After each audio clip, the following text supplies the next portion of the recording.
Yes, y'all. You know what it is. It's them kids and wives and 925s, but we are still married to the games. Episode 353. All up in your face. Mm-hmm. There you go. It feels good, doesn't it? It does feel good. You're right about that. It's your boy, Gabe Patillo. I don't do things that feel bad. With Tim Router. Hello. Ed Placencia and Chris McCracken, of course. And as always, we are talking games and life and games. Thank you guys so much for being here. Woo. Yes. How you guys feeling? You guys feeling all right? Tired. It's all right. Yeah, man. Yeah, everybody a little exhausted. A little morning show tiredness going Yes. I totally agree with that. I'm trying to sound like it's not a morning show, and my heart is telling my brain to stop lying to itself. Like, come on, Doc, you know you tired. Stop. My mind's telling me no. Yeah, exactly. Chris McCracken, Yes. I would like to hear about your week, and then I have a question for you. But hear about the week first and then the question? Or Yes. question first? Is that okay? Yeah, that's fine. So as we know, as you guys really know, last weekend was Father's Day, and I have two fathers. I have my biological father and I have a stepfather. And so I got to spend on Saturday, I went over to my mom's house and spent time with my stepfather and my family that was over there. And what's really cool about that is that aside from just hanging out with my family. Can we get a My Two Dads intro from you? Yeah, exactly. Yeah, right? Oh my gosh, I totally forgot about that show. Yeah. That's insane. So we were doing a video shoot. We actually did it yesterday. And we had rented this camera, and we'd actually rented two of them because we're needing to do different angles and we wanted to have the same camera. Yeah. That's a lot of stuff that doesn't matter. But the point is, I was able to take one of them home because we got it early over the weekend to kind of test with it and mess around and just kind of make sure that I'm super familiar with it because it's one that we haven't really rented super often. And it's been a while since the last time we rented it. And so I just basically was like, all right, heads up family, I'm bringing a camera. Just act like I'm not there.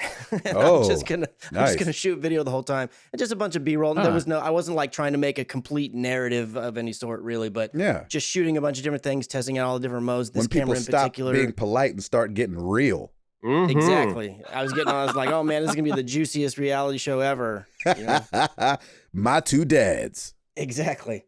But yeah, I just got to mess around with that, and like my little nieces were there, and I'd flip it into 240 frames per second mode and be like, "Hey, go run around and jump," and they were playing beanbags, and I would do some video of that. And it's just as a gearhead and a nut for tech stuff, it was just fun to have freedom to just move around and not have to like I'm following these storyboards and I gotta make sure this narrative goes, just to be able to shoot whatever I want. I haven't done just that in a really long time, so it was fun to kind of mess around with that while in and amongst conversing with family and just hanging out and everything like that. And seeing my nieces and nephews and brothers and all that stuff was great.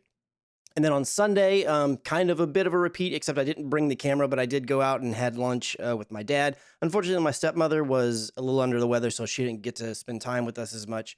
But it was my sister and my nephews, and then my dad, and we all went out to lunch and had a good time there. So that went great. Came home after that. More rain stuff kind of came through and got kind of crazy here. Fortunately, I didn't lose any power. There were definitely segments of the town that did lose power again. I don't know. It's been kind of nuts. And there was actually a few confirmed smaller tornadoes that hit in various areas.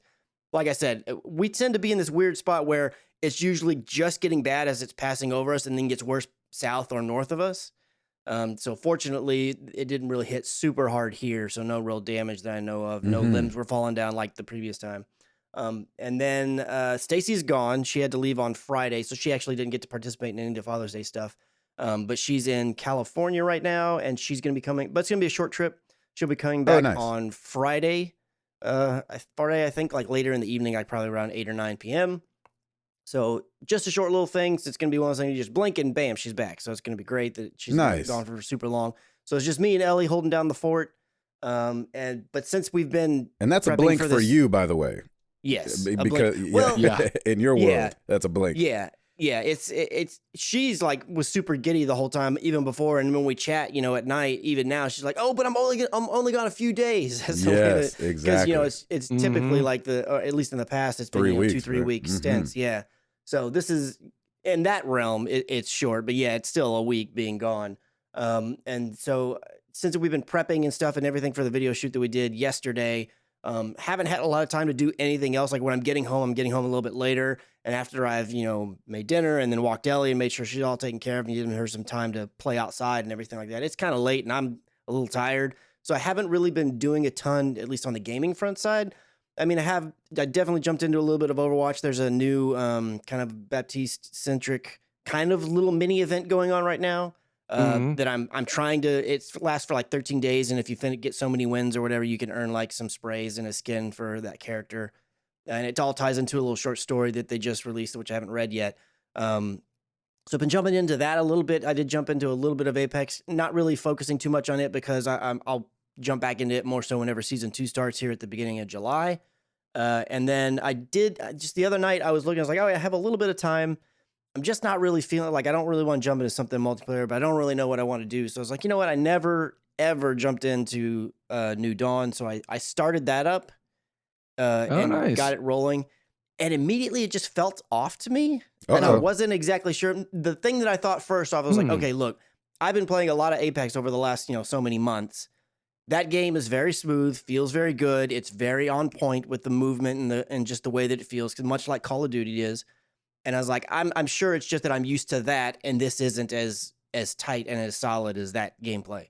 So I just kept going a little bit, and I was just like, no, something feels not right. Not just the movement, but it doesn't exactly. Something looks a little off. I wasn't sure, so I just because I was curious, I shut it down after I got to a checkpoint or whatever. I shut it down and I booted up Far Cry 5. Yeah, and Far Cry 5 looks better to me. Like texture-wise and everything, and even though it still feels different than Apex is still a tighter gameplay experience in my opinion. It even felt a little bit better than Far Cry New Dawn, so I'm just chalking it up to New Dawn being that kind of weird, or not really weird, but that kind of in-between where it's like, we got to quickly make out a game real fast, and bam, here's the game kind of thing. Kind of like Primal was, where they they reuse the old map, and it's just kind of like almost, I don't know if I don't mean to sound super negative, but almost like a rush job to get it done kind of thing. Like, I don't feel like they were able to really focus in on it a ton. Now, again, I'm only in the very beginning. And once I got to the first major, like the story opens up and you have this little beat that you hit, and then you end up back in this kind of old area where you started at the beginning of like when they were explaining everything. Like it's very early on. The first like 15, 20 minutes of the game is where I stopped. I got to the first major outpost. Okay. And I stopped there. And by that time, I kind of reacclimated myself to the way the controls were and kind of dialed in my sensitivity settings, and it was feeling fine. And I plan to jump back in and continue going. But I do feel like I can tell a difference when it's like the A tier, like these are our ones we really focused on, big step games. And then these are our little mini in-between ones where, so funny, man. I made this a little bit. I didn't see that at all. I didn't feel that at all. Yeah. I felt like it was just an extension of 5, and it felt really good. The scenery seemed really, really beautiful. And now, I don't mean to to make sure that I'm being clear. Like, I don't mean like it doesn't look pretty or anything, or like all the colors and the vibrancy and that kind of. No, but you remember how we were talking about Star Wars last week and how you're like, oh, the Wookiees look muddy and all these things. There's stuff like that in this game where textures don't look like fully developed, and there's things where things are more blocky, and it wasn't a matter of like, oh, that little area just hasn't loaded in yet, because it would be that way the whole time. And it's not like everywhere. It's not like a constant blob of nastiness, but it's like when you've played 5 a lot, and then when you've been playing other games that are a little more tight, the minute you jump into a game where stuff feels a little lessened, I instantly notice it. Oh, wow. But it's one of those things that once you get playing, like, it all goes away when you start having fun and enjoying the story and all that kind of stuff. It's not like something that impedes my want to go and play the game. But it's stuff that I pick up on, and I'm chalking it up to, because I went back to Far Cry 5 and jumped in real quick and played around for a bit to see. I was like, oh yeah, this feels more like a AAA polished, like numerical episode 5 kind of thing. It doesn't feel like a little mini in-betweeny step, which is what New Dawn feels like so far to me. But that's not to say the story's bad or any of that stuff, and I don't know, because I've got to get into it. I was introduced to the 2 main antagonists, the twin sisters or whatever like that, and they seem interesting, so I'm interested to see where that all goes and how it all ties in together, because I with Far Cry 5 and kind of being somewhat of an extension of that. But it was just something that I had noticed right away, and I tend to pick up on those kinds of things. So yeah, you do. I just was going to mention it. I sure as heck didn't at all. I thought it felt just the same. It felt just the same as 5. I'm glad you're playing it. Blood Dragon feel like that to you, Chris? Did you play Blood Dragon? I only Far Cry I ever played was 5. I played, and then this one. Mm-hmm. You know what's funny? So, even Primal didn't feel that way either. Even though it's the same map as 4, just 10,000 BC. Like I mean I kind of had an idea that it might have been a rush job because they did use the same mapping and that kind of stuff. But at the same time, maybe that was intentional and it made it easier to put the game out faster. But I didn't feel like there was any weird quality lacking in either of those games. So yeah, that's interesting. You have quite the eye, sir, because I would not have seen that at all. It's the glasses. I feel like the way hearing y'all back, I'm not trying to sound like super negative down on it. It's just something I picked up on immediately, kind of thing. Like in terms of like, oh, I could tell this is a mid-tier game. You know, like it feels like this was the B team did it, which I don't know that. I'm just saying that's what it feels like to me, because you can tell you're back in Hope County and it's utilizing a lot of the same map assets. I could tell, and how they came out right the year after, like super fast. Like they had to be co-developing them to some extent at some point. But it just feels like this one had a little bit less time, at least right here in the beginning. Maybe it'll smooth out and I'll be like, oh my gosh, I was totally wrong. It was just my PlayStation was wigging out and making things weird looking. Maybe that's the case. It's possible. Let's see.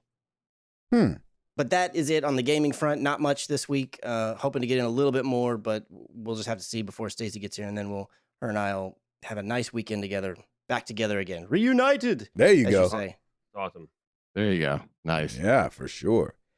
Tim Router. Yes, sir. What about yourself? Oh, myself. Wait, I have a question for Chris. Oh yeah. What was your question? Mm-hmm. Chris. How are you feeling about all these games getting put in the Teslas? I don't actually play any of them yet. Right. This new one, the buggy game. When would you play them? I know, that's what I want to know. Is like, why would you play? Well, are you supposed to just go out to the car and just want to play a game for a little bit, or? I mean, you can, but the way that it's always been kind of positioned is that, hey, when you're at like a charging station and you need something to do, play this game. Okay. That's the way that it's always been positioned. Yeah, that sounds more. But I don't really like. Atari's cool from like a history standpoint, but I don't really care about Atari games, so I don't want to play any of them. And then they're bringing this new one, the Tesla, kind of like little, like Mario Kart-ish looking kind of game. That one's the first one where I'm like, okay, this is, in a way, this is like an original Tesla game, so to speak. So I'm like, that one seems cool. I'll definitely give that a shot. And I've tried all of them that have been on there, but I've just, all the Tesla one or the Tesla Atari ones that have been on there so far, is like I played it once and be like, okay, I did that, and I've never gone back to it. This is the first one where I like, if I dig it, I'll probably try it again. Is that what people do with electric cars? Is they sit in the car while it's charging? Well, it depends, because so like some of the ones that I've stopped at, a lot of times they're by like a shopping center or a restaurant or whatever. So the thought is that you would plug in your car, because you can monitor it on your phone, and then you would go in and around the area where they put it in. But there are a lot of people that maybe they don't need a full charge. Maybe they just need a little bit, or maybe it's gonna be 20 minutes, whatever. And so, yeah, a lot of people will end up just kind of hanging out in their cars, doing whatever while it's charging up. And that just gives you one more thing to do besides be on your phone or whatever. So it's not for the passenger. No. I mean, it is in the sense that some of the games, like, because you can access the screen from the passenger seat or the driver's seat, if that's the way you're doing the input of the game. Sometimes there's games where it is 2-player, or sometimes there's games where it's that person does this and then you do that, or you just take turns. It's not that it's not intended for. Stacy play it while you're driving to Oklahoma? No. Oh, so no games can be played. I don't while believe while they can driving. be played at all while you're driving. Thank God, because I was going to say that sounds extremely tempting and dangerous at the same time. It's like. They don't ever make anything. Like, they've even hinted at the possibility that they are looking into possibly adding in Netflix again for when you're sitting at a charging station like that. But they've even said, if we actually end up doing it, it will be disabled while you're driving. So it's got to be a part. I mean, that's smart. Anything that you would think like that's dangerous to do while driving, you basically can't do. Even if you're in autopilot, when technically the car is driving, although it's not really, but you don't get what I'm getting at. Yep. Yeah. You can't access any of that stuff. I mean, you can see it, you can pull down the menu, but you can't do it. It'll be like, you got to be in park. Right. So Yeah, Gotcha. It's not a problem.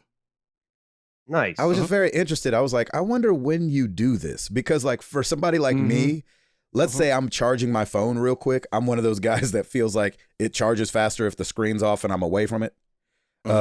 So I would.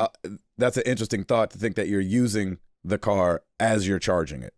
To me, but also I don't own a Tesla, so yeah, but it's using way less energy. You're putting in, especially if you're at a supercharger. Yes, you're putting in way more energy than you're using. So, and I mean, it's the same way with our phones, right? I mean, we see our phone, the number go up as we're on it, as it's charging.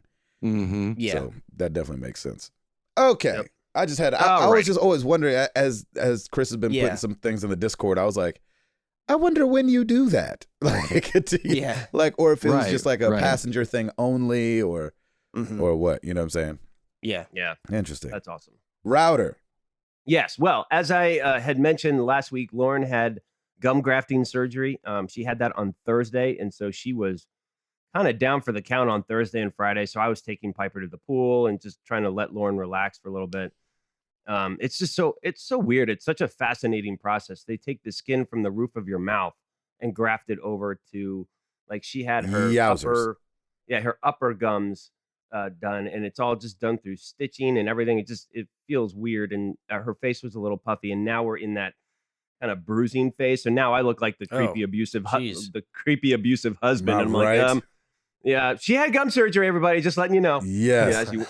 As you walk in. I used to have a girlfriend that thought it would be hilarious to yell, "Don't hit me," when we were out in public. No. And I was like, why would you? Why? We're in the South, number one. It's a good thing she's no longer your girlfriend. Exactly right. That's why we broke up. That's right. So is there a reason you get gum graft surgery? Well, interesting fact. So when adults have braces, like she did, 2 years ago, there can be the potential for receding gums, and so that can be a problem because it would expose the root and the nerves of your teeth, and so it gets very uncomfortable, and it could also get prone to losing teeth. So she had, so you kind of do it in stages. She had her left side done about 1.5 years ago. And the periodontist, not the actual dentist, the periodontist. It's my favorite dinosaur. Exactly. He recommends, doing it for a little bit and then the periodontist. Yeah, exactly. Beat me to it. Yes. Beat me to it, brother. Yes. Well done. So he had recommended doing one side first, waiting for a little bit, and then doing the other side. So that's what we ended up doing. So anyway, so she was kind of down and out and a little bit groggy, but she's definitely better now, but she still has to have a lot of soft foods. And so we're kind of going back to our college years, man, and we're eating lots of ramen, which is awesome. I haven't had ramen in forever, and I freaking love it, man. And Piper loves it too. It's hilarious. So that was good. This past weekend, as Chris mentioned, was Father's Day, and dude, I got the best Father's Day gift ever. My sweet wife has a puppy? My sweet puppy. Check. My sweet wife has been killing it at the store, and she found this amazing deal on Expedia, and so we are all going to London for 5 days in July. What? Oh, wow. Nice. She did it, and like we had been talking about what we were going to do this summer. We usually do we usually go down to the beach, right? Yep. It's cheaper to go to London right now than it is to go 8 hours down to the beach where we normally go down in Seaside. Really? So, man, if you go on Expedia, you will find some serious deals to go overseas. So that being said, Piper needs a passport. So we have less than 30 days to get a passport. So on Friday, snap. So is that even doable? Well, it's expensive. Yes. If you expedite it, you can usually get it in about 2 weeks. We had to do that when we went to Mexico for our friend's wedding. Our passports had expired and we had to expedite ours, and we actually got our passports in 2 weeks. So with somebody who's under the age of 16, both parents have to be there, and if one parent isn't, you have to, the other parent who's not going to be there has to fill out this consent form, has to get it notarized and everything. So unfortunately, she gave me the gift earlier in the week before Father's Day. Because of that reason, we have to go and get Piper's passport. So we end up going on Friday, which is the day after her surgery. She's super groggy. And I made an appointment for the post office at 9:15. So you have to get birth certificates. I bring our passports to prove that we're the mother and father and the parents and blah, blah, blah. There's all kinds of paperwork. You can fill out Piper's registration for the passport online. I printed it out, put it on my printer, got everybody up, got things moving. We're halfway up to the post office, and I left her application on the printer. Of course. And I'm like, oh my gosh, this is a great way to start Friday morning. Mm-hmm. Turn around, speed back, pick that up, go up to the post office. Now our appointment is at 9:15. It's usually, and they give you like a 15-minute window. I got there at 9:30. There is like 2 people in the post office, and the guy's like, hey guys, what time's your appointment? We said, sorry, we're late. It was 9:15. I completely forgot the application. It's like, you guys got to come back. What? I'm like, what? You're like, work it out for a brother. Come on, man. No. Yeah, that's basically what we said. Like, it's just one of those things. We were late. There was some traffic, not a whole lot, but there was some traffic. And he's like, sorry, we're completely booked. I'm like, and I mean, I said, I have everything right here. I even made copies of everything for you. And he's just like, sorry, guys, we can't do it. We're just completely booked. And we're like, oh, man. Come on. So, you could do it on the side. I know. It was ridiculous. So I came back, we ended up going to the post office in Belmead on Monday. And it took like literally 5 minutes, like not even. I had everything ready to go. I had my checkbook ready. How much do I owe you? So we got it expedited, and so now it's done. So Piper will hopefully be getting a passport before we go. Yeah, hopefully. I'm super excited. What a great Father's Day gift, and I think it's going to be amazing. And I'm excited for Piper to go overseas. This is a good country to go overseas in. It's a nice, there's no language barriers or anything. She loves history. So I say all this now, and I'm probably going to murder her at some point because she's going to be like, my legs are tired, or I don't want to be here. Yes. So I might be shipping her back earlier, and Lauren and I will have a little bit vacation. But well, we know the UPS guy, so if you need to send her over. Yeah, we do too. Yep. TJ will take her any day. That's right. She loves him. But yeah, so that was super awesome. So my wife's amazing, and so that was great. On the gaming front, still loving Spider-Man. I've progressed a little bit more. I'm about 30% in now, and things are. I can see now that things are starting to unlock more, and there's other things to do because I cleared all the photography landscapes and all of the backpacks, all done already. Nice. And so now as things get unlocked more, now I'm going back and doing that doing the next phase and getting more into the story, and it's really. Man, it's good. The voice acting's really good. Everything feels really, really natural, and just it's so much fun. And I'm just swinging around New York and absolutely loving it. And they are really stinking accurate with where everything is because I used to go there all the time, and it's so cool just to see how they set up everything, and it's so much fun. I'm having so much fun with it, and still playing some Overwatch too. I'm definitely trying to get a little bit more in. Still loving Soldier. I'm starting to dabble a little bit more in Reaper. And so I'm kind of picking up some tips on Reaper as well. And just having so much fun with it. And if I can get some late nights in, I will. And I usually try and be like, hey, I'm going to be playing Overwatch if anybody wants to. And so hopefully I'll be able to play some more with our community. And Clash Royale. And I'm out. Nice. There you go. Eduardo. Yes, sir. What is going on in your life? In a world of Eduardo. Yes. In a world. One man. Yes. Coming in 3 seconds. we had a pretty busy weekend. We had friends over Friday night and introduced them to VR and played a lot of VR games, played some Jackbox games and chilled out. Saturday, got together with a different couple of friends, went to do an escape room in Fort Wayne that's brand new. The only one they had available was the easy room. We were 14 seconds away from the best time. Wow. So it was a lot of fun.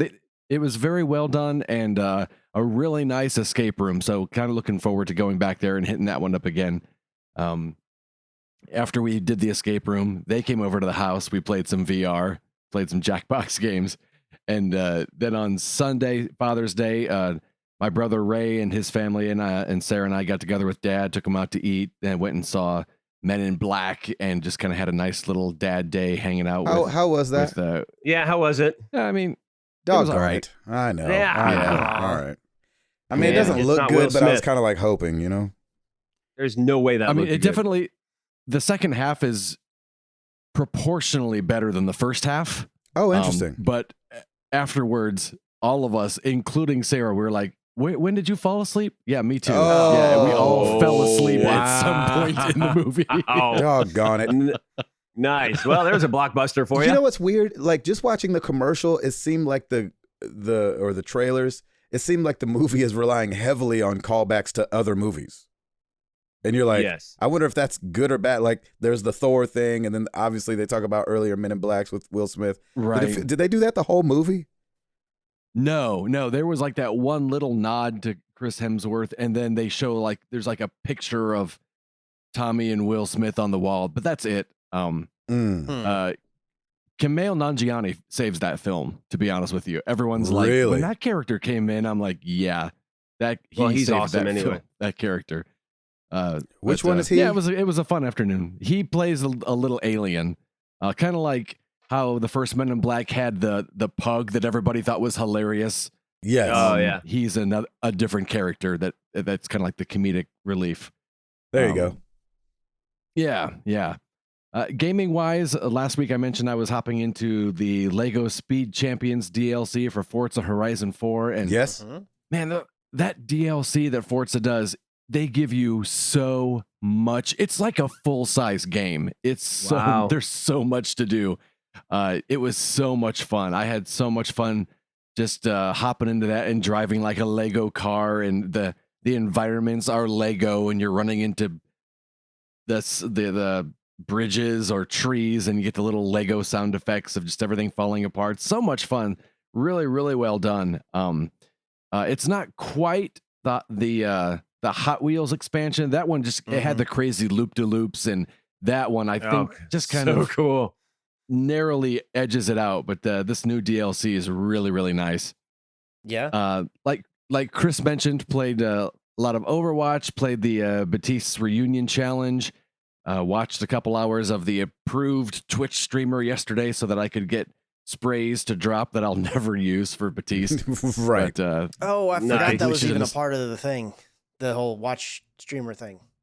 Yeah, it was supposed to be Seagull that you watched yesterday, and according to the time on the Overwatch schedule, he stopped like 3 hours early, so I didn't. Didn't get in very much. But it's a fun little. All you have to do is get 9 wins in any mode, and you get a like an epic, not an epic, but a really nice rare Batiste skin, and you pick up a bunch of sprays along the way, so that's pretty nice. Played some more Beat Saber, hopped into that Imagine Dragons pack again just to kind of stay at it and stay on it, and I don't know if you guys have games like this, but Saturday I was really wanting to play a game. I didn't know what I wanted to play. Nothing was popping out, and I'm like, you know what?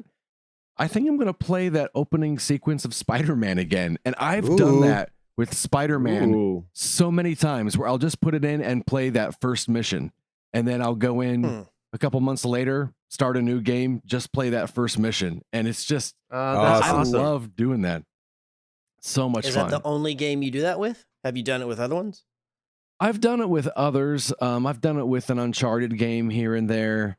But Spider-Man definitely seems to, that's one game I'm like, I will never delete this from the hard drive. There's always going to be room for Spider-Man in here because that opening sequence is just much fun to play. They really just throw you right into it, which I love. It's like they really do. They don't pace you in like any slow way. It's like, boom, hey, listen, Jack, we're going in. Let's go. And so here we go. I liked it because then I started to remember things a lot quicker.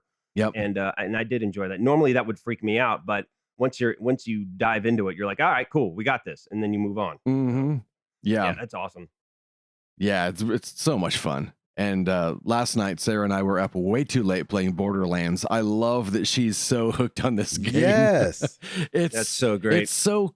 I just love being able to be like, no Overwatch tonight because I'm playing video games with my wife. And I love that. Absolutely. That's just so cool to, it's such a great reason to not play Overwatch. The best reason. How many times did you get hit up though? Well, actually we played Overwatch last night, at least we played Overwatch. And then I was like, hey guys, I'm gonna hop out, and then went to Borderlands. But yeah, the night before I got a few invitations to say the least. Yeah. So, but man, it's been nice and just been a lot of fun and fun knowing that we have 2 more huge games to play before the third one comes out, which is funny that it's 3. So yeah, it's just been a lot of fun to play that and blow stuff up together. It's been good times. I like it. That's great. Yeah, that works. Mr. Patillo. Yeah, hi. Hi, how are you, sir? I'm not on a boat. Yay! Yeah. And everything go well? Sure. I'm just kidding. It was fine. It was fine. Best interviewee ever. Exactly. Yep.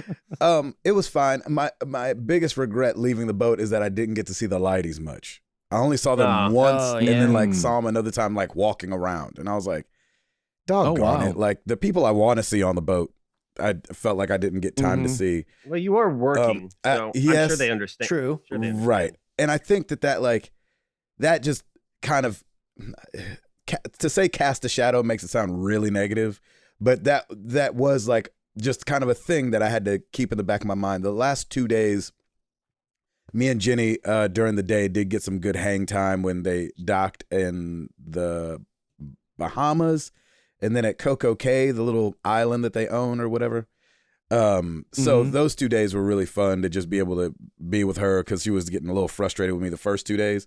Like, I know you said this is the way it was going to be, but gosh, Yeah. And so, I can understand. Yeah. So, but it was good. It was safe travels home and easy, and it was great to see the kids. And Milo's got this thing, and this happens every single time I go out of town as well.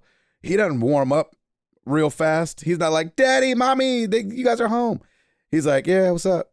And then like he slowly kind of, gets back to being normal. That's but funny. It was good to see the kids and let Gigi go home. Because Jenny's mom held it down the whole time we were gone. So that's awesome. Yeah, that was really nice of her. Except that she said, like grandparents can do. She set the bar a little high. She took him to the park like every day and took him out to the movies and took him out to eat like every night. And so, we get home, they're like, what are we doing today that's fun? It was like, I think like a nap time. Yep. So, how about you clean up your room and nap time? Yeah, there you go. Exactly. So it's definitely like the parents are home. Yeah, exactly. But that was a good time. And then other than that, man, life has just been going this week, man. We jumped right back into just like, house stuff and the honeydew list. And the patio's done, right? The patio's done. So that's nice. Awesome. We're getting our house painted this week. Ooh. And so that's very cool. A little like we're both on edge about that because we're excited, but like you don't want to make a mistake. So there's just kind of the nervousness of like. Wait, so you're painting it?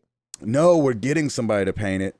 That's great. You're talking about the interior, right? No, exterior. Exterior. Yeah, the exterior. Okay. So we're painting the brick and all that. And so. Is it going to be a hot pink? Yeah, exactly what we're going for. So it's, like people do, it's like an off-white kind of thing Perfect. A soft white, as my wife calls it, because it's not like we painted the shed in the color already to make sure we like it. Because nice, good idea. One thing we didn't want to do was paint it a color that when the sun hit it, it blinded you. Like we want, when the sun hit it, it'd be like, oh, that's a nice, white. Instead of, we have a buddy down the street actually that painted his house white, and to me, it feels like the white before you put any color in it, like it's just bright, and against the trees and everything. You're like, oh gosh, that house is white, and so that's what we're trying not to do. And so we drove around and looked at a bunch of houses that were painted, and we actually had a buddy that painted their house white a couple miles down the road, and we really liked theirs. So I think ours is like akin to theirs. So nice. It feels like every different part of the day it'll be okay. And so that's, a little on edge about that because you can't undo painting brick. You can paint it a different color, but you can't go back to brick. Yep. And so, to me, I've been kind of on the camp of like brick is timeless. Like, let's not, chase something that feels like it could be a fad, even though it's gone on for a long time. But then Jenny did kind of point out, she was like, yeah, but look at like some older houses, like especially like the plantation homes around here. Like all of them are painted. And so, yep. You know, there can be a timelessness to a painted house as well. Mm. Yeah. And it's gonna look great, man. Yes, hopefully. Don't sweat it. It'll look awesome. And you know, it costs money, or we would do it ourselves. But you can paint it a different color if, for some reason, you don't like this. But so anyway, let me. I have a curiosity question because you're Mr. You know, you do a lot of this stuff on your own. That's right. To me, painting, like I'm bad at painting, like interior walls. Every time we've done it, Stacy does most of the painting, or I'm the one who just does the corners around the trim because she's much better at it than me. You know, it's funny. We're the opposite way. I do all the rolling, and then Jenny does the cutting in the corners. And oh, nice. I see. Yeah, we're flipped of that. Yep. But I've always thought, like, man, it can be, you know, it's hard work. It's not easy. It can be a beat down kind of thing. Right. Yep. But in my head, I imagine that doing the exterior is actually easier because I don't know why, but just my head, it seems that way. So I'm curious why.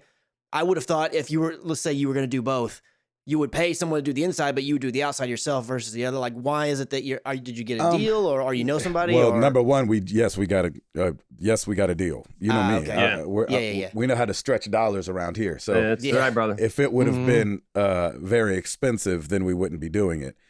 We would be doing it ourselves. But I think the main reason was because the outside is what everyone sees. And so we got somebody that paints houses for a living. I see. Yeah, that makes sense. Where on the inside of the house, like, yes, we've painted every wall and ceiling on the inside of the house, but you got to come in to see that. And you can fix it, you know? And so we just wanted something we were like, okay, this guy was, you know, told to us by somebody else and had done good work. And so, you know, same with now I could have never done the deck that we have, but I could have figured it out. But it was like, this guy does it. We know him. We've seen his other work. He's offering us a crazy deal. Yeah. And so pay the people that do it all the time. That's right. It just makes sense. And so for us, it was just a little bit important that these two things in particular are done right. You know what I mean? Yeah. I would also assume too that they're probably going to have to do a few coats because brick is pretty porous, and that's so right. That paint's going to sink in. So for you to do it, you're going to be out there quite a few times. Right. Yeah. They're probably bringing in a sprayer or something. And they probably have a team of 3 or 4 guys. And they've got a team of people. Yeah. So. And it was just like, I'm just in and out of town. Like this summer's not super busy, but I'm just in and out of town enough to where it feels like, I feel like if I did it, I'd need like 2 weeks home to like, you know, do one day where you're taping off the, you know, because we got new windows a couple months ago. And so like to tape off the new windows and make sure that like everything, blah, blah, blah, blah, blah, blah. So I feel like for me, it would take me a while. And so I just don't have that time to do that. Makes sense. And so this is, you know, plus, these are the first 2 things we've even paid anybody to do. Yeah. That's awesome though, man. So, you know, what were you about to say, Ed? Plus the prep work you have to do outside compared to inside. Yeah. It's so worth having someone else do it. Yes. So there's more prep work for outside than inside? Is that what you're saying? Yeah. It can. I would think like for the inside, a lot of times all you have to do is kind of like wipe down the walls, kind of, you know, take a sponge and rinse them off. And a lot of times that's all you need to do. Where with the outside, there's a lot of scraping and priming that you might have to do. Yeah. That Do they power wash beforehand? Well, to get the price down, I've been power washing the house. So I power washed the front yesterday just because the brick took so long. Our house is 3/4 vinyl siding. And so I did the brick yesterday, which took forever. And then I'll do the siding today, which I started on the siding a little bit yesterday. It's just a way faster process than doing the other one. And Ed, I totally forgot you guys painted your house when you lived in Nashville, right? Yeah. Well, and Dad was a house painter, so I grew up working with him. Oh, there you go. Summer job, baby. Yep. So it's like having a professional do it. Exactly.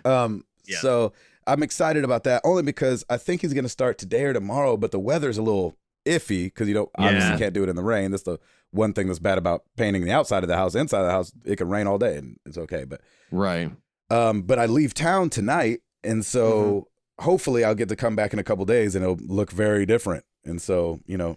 Oh, that'll be cool. Yeah, excited about that. So you have to finish the power washing today, right? Yeah, I got to finish the power washing today because I'm not worried about it raining after you power wash it. You're just getting the grime off from the house being, almost 40 years old. Man, power washing's fun. Oh. Yeah, and it's kind of fun. Yes. It is. And it's like using a magic eraser in real life. Yep. You're like, holy crap, like this is really turning a different color. Gross. How long was this on here? Yeah, I would like to power wash our driveway. Because I feel like I could use it, but I've never even owned a power washer. Oh man, Jenny did ours last. No, they're not expensive. Okay. Jenny did ours last. Was it last summer? Maybe she loved it. We were literally fighting over who could do it. Yeah. I was like, I was thinking about going out and power washing the driveway. She was like, oh, I was going to power wash the driveway. I was like, okay. So she did. She really liked you can do it. I'll go play video games. Yeah, Bye. and it's crazy the different color that your driveway turns when you're power washing. It's nuts. Yeah. Right. So because of all this on the gaming front, haven't barely played anything. I mean, I did play Dead Cells on the plane coming to and fro the cruise. Really liking that a lot more now that I've kind of got the hang of what's going on and what I need to try to accomplish to make my next run through better. I'm not looking at it so much as like, oh, I got to stay alive for a long time. It's more like, let's make sure that we unlock some things that stay forever, because, like Ed said, you get to keep some of your things. And yeah, it's just a great little game. It's funny though. I brought it home and played it for a little bit on the TV and did not like the way it looked, like in compared to like just holding it in my hands. You're going from like a 7-inch screen or whatever the Switch is to a 42-inch, 4K television. And you're like, I don't like the way this looks that much. I liked it in more the compressed way. So I'll be taking that on the bus and playing it this weekend or heading into the weekend because our shows are Thursday and Friday. And yeah, we have a huge meetup going on this week, so I'm super excited to be headed to Ohio. Yeah. I don't remember who all's coming, but I think there's going to be a Brazilian missionary there, so that'll be or a missionary in Brazil coming back home. Yeah, so I don't remember. Who I think it's everybody except for. Everybody listening to this, except for me, Chris, and Tim. That's right. Pretty much everyone else is going to be there. Yeah, Ed, you need to make the drive over. I'm just kidding. I have no idea how far away or close we are, but I mean, yeah, come on and surprise a brother. There you go. And then, so that's been it. Clash Royale. Clash Royale, baby. That's right. I do want to dive back into Blood and Truth though, because I will not let that game defeat me.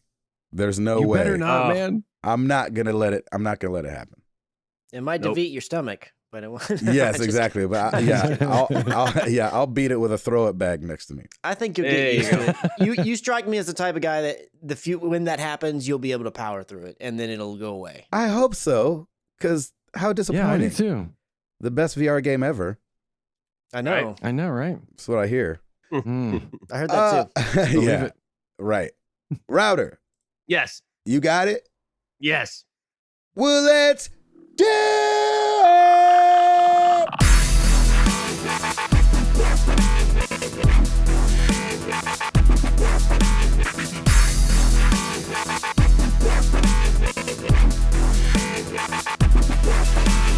All right, we got some new releases this week, none of which I've really heard of, but let's go. Another site, PC, PS4, and Xbox One.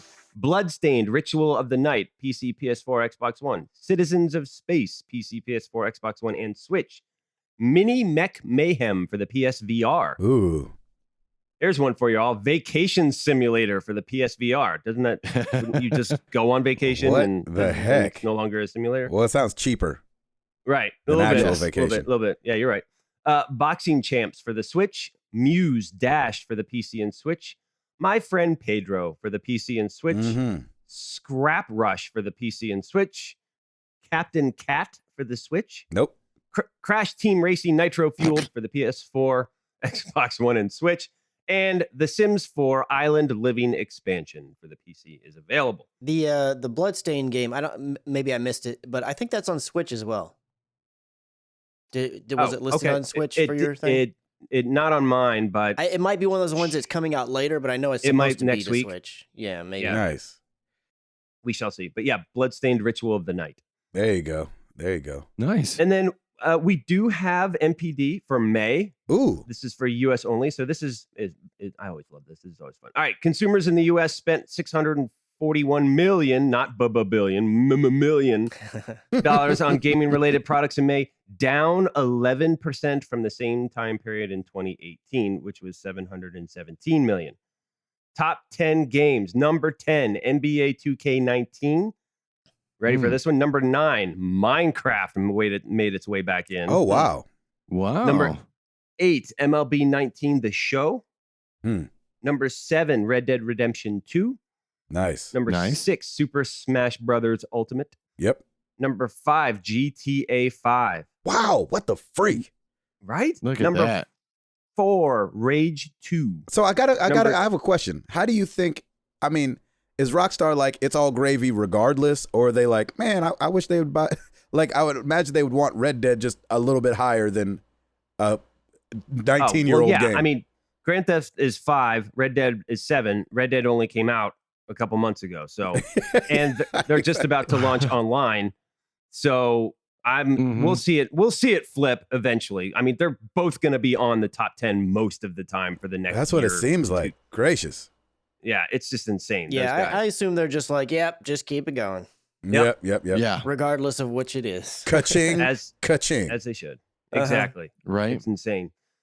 Number 4, Rage 2. Number 3, Total War 3 Kingdoms. Number 2, what is that? I have no idea. Wait, what? What game? Total War 3 Kingdoms? Number 3 was Total War 3 Kingdoms. I have no idea what that is, and they didn't even say anything on it. They were more concerned with... Consult the Google. Yes, please. Yes. Wow. Please consult the Google while I finish the top 10. Number 2 was Days Gone, and number 1, Mortal Kombat 11. So basically, this month was kind of a tough month for games because there wasn't a whole lot of new releases, and the top 2 best-selling games were actually April releases. So number 2 sales of Mortal Kombat 11 doubled the comparative sales from any other Mortal Kombat game in the history of the franchise. Oh, good for them. So it was the best-selling game of May on both PlayStation and Xbox One. So they continue to crush it as always. And then in hardware news, definitely we're seeing that the sales of Xbox and PlayStation 4 are dragging in comparison to last year. The spending fell 20% since May of last year. As it should. However, as it should, that because makes sense. the generation is slowly dying, and so we're almost in a new generation. However, man, the Switch just continues to outsell both PlayStation and Xbox in the US, and they're the ones that carried it through for May. So that's MPD for May. There you have it. Back to you, gentlemen. Chris, did you Google that game? Yes, I did. So Total War 3 Kingdoms is a strategy game on Steam. Yeah, and it's actually, well, it's on Steam. It's out for PC and for Mac. So yay, go me I could give it a shot if I wanted to. Looks like it's a strategy, kind of 3/4 top-down-ish look. That's about all I have on that. Did it just come out? I guess it didn't. Yeah, it came out May 23rd. Oh, wow. End of the Wow. month. So even a late month, and it says it sold 1 million copies in a week. So wow. Pretty good for that. That's really good. And then Bloodstained, the Ritual of the Night or whatever, that comes out on June 25th. So next week for Nintendo Switch. There you go. Well done. Yeah. Thank you, sir. And this wasn't really an oops, but I saw it on our Discord from Vetstone. He said, Chris, I wasn't happy with Gabe's explanation of why everyone lost their minds over Breath of the Wild. So let me take a stab at it. Okay. I think it's pretty simple. Zelda games don't usually iterate on a single story, similar to what Final Fantasy does. Each numbered Final Fantasy entry is its own standalone story. Each Zelda game is pretty much the same story, retold with different mechanics. So, for Nintendo to continue the Breath of the Wild storyline is something pretty new for at least the Zelda franchise, which is why everyone was super excited about it. Not only will the cool art style and mechanics stay very similar, but Nintendo might actually be breaking new ground on the story for the first time in a while. Just my 2 cents. Okay. Yeah, that's a different look at it. I never thought of Zelda, because I never played a Zelda before, I never thought of them as the same story just retold differently. And that Breath of the Wild will be one of the will be one of the first ones idea. to continue the game after you've saved Zelda. Yeah. I did know that my understanding was that most of the Zeldas were that they were basically just a retelling of the exact same story with maybe a slightly different art style or a different, hook to the way that the gameplay happens.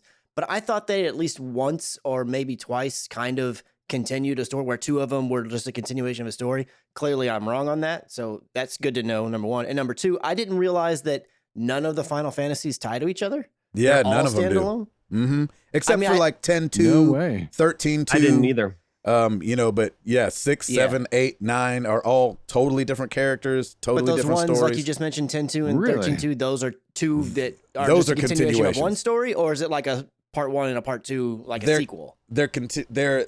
They're a continuation of the first, like 10 when you came do out. 10, you don't finish the game, and it's like left on a cliffhanger, and then 10-2, you finish out the story? No, it's like 10-2, I think, was like all the ladies, and I don't know if the main character from 10 was in 10-2, but I know 13-2 still had at least Lightning and her sister and stuff like that in it. Was there a 13-3? I don't remember. Anyway, might be worth the Google. Yeah, exactly. It might be. Right. Yeah, I did not realize that about Final Fantasy. I thought they, to some extent, loosely tied to each other in some way. So that was news to me. They'll do throwbacks. Like I remember in 9, you go in a store and like Cloud's sword is on the wall, the Buster sword, and if you click on it, the character's like, I remember a kid that used to use a sword like this. Mm-hmm. You know what I mean? So there's little throwbacks, Easter egg probably. Things. Yeah, that's cool. They the tie-in is that they all have the chickens you ride, and then the chocobos, and then there's some character that's in every one, like with the same name or something. Yeah, Sid is in I think almost all of them, if not all of them. Gotcha. But it's not the same character. It's just a character named with Sid. the same name. Yeah. And I think, really? And I think usually they're pilots. If I'm not, I'm just the Sid character. I think recalling from memory, but they're not the same person. Interesting. Huh. Yeah. I did not know that. And different voice every time? Oh, well, we're just now getting voices. I think starting in 10 is when we first got voices. So, yeah, all the ones before that were all just you read the text. Mm-hmm. Oh, gotcha. Oh, wow, okay. Yeah. Learn something new every day. Yes, that's right. Yes, you do. We learned a couple new things today. Yeah, we did. Mm-hmm. Yes. We've grown so far.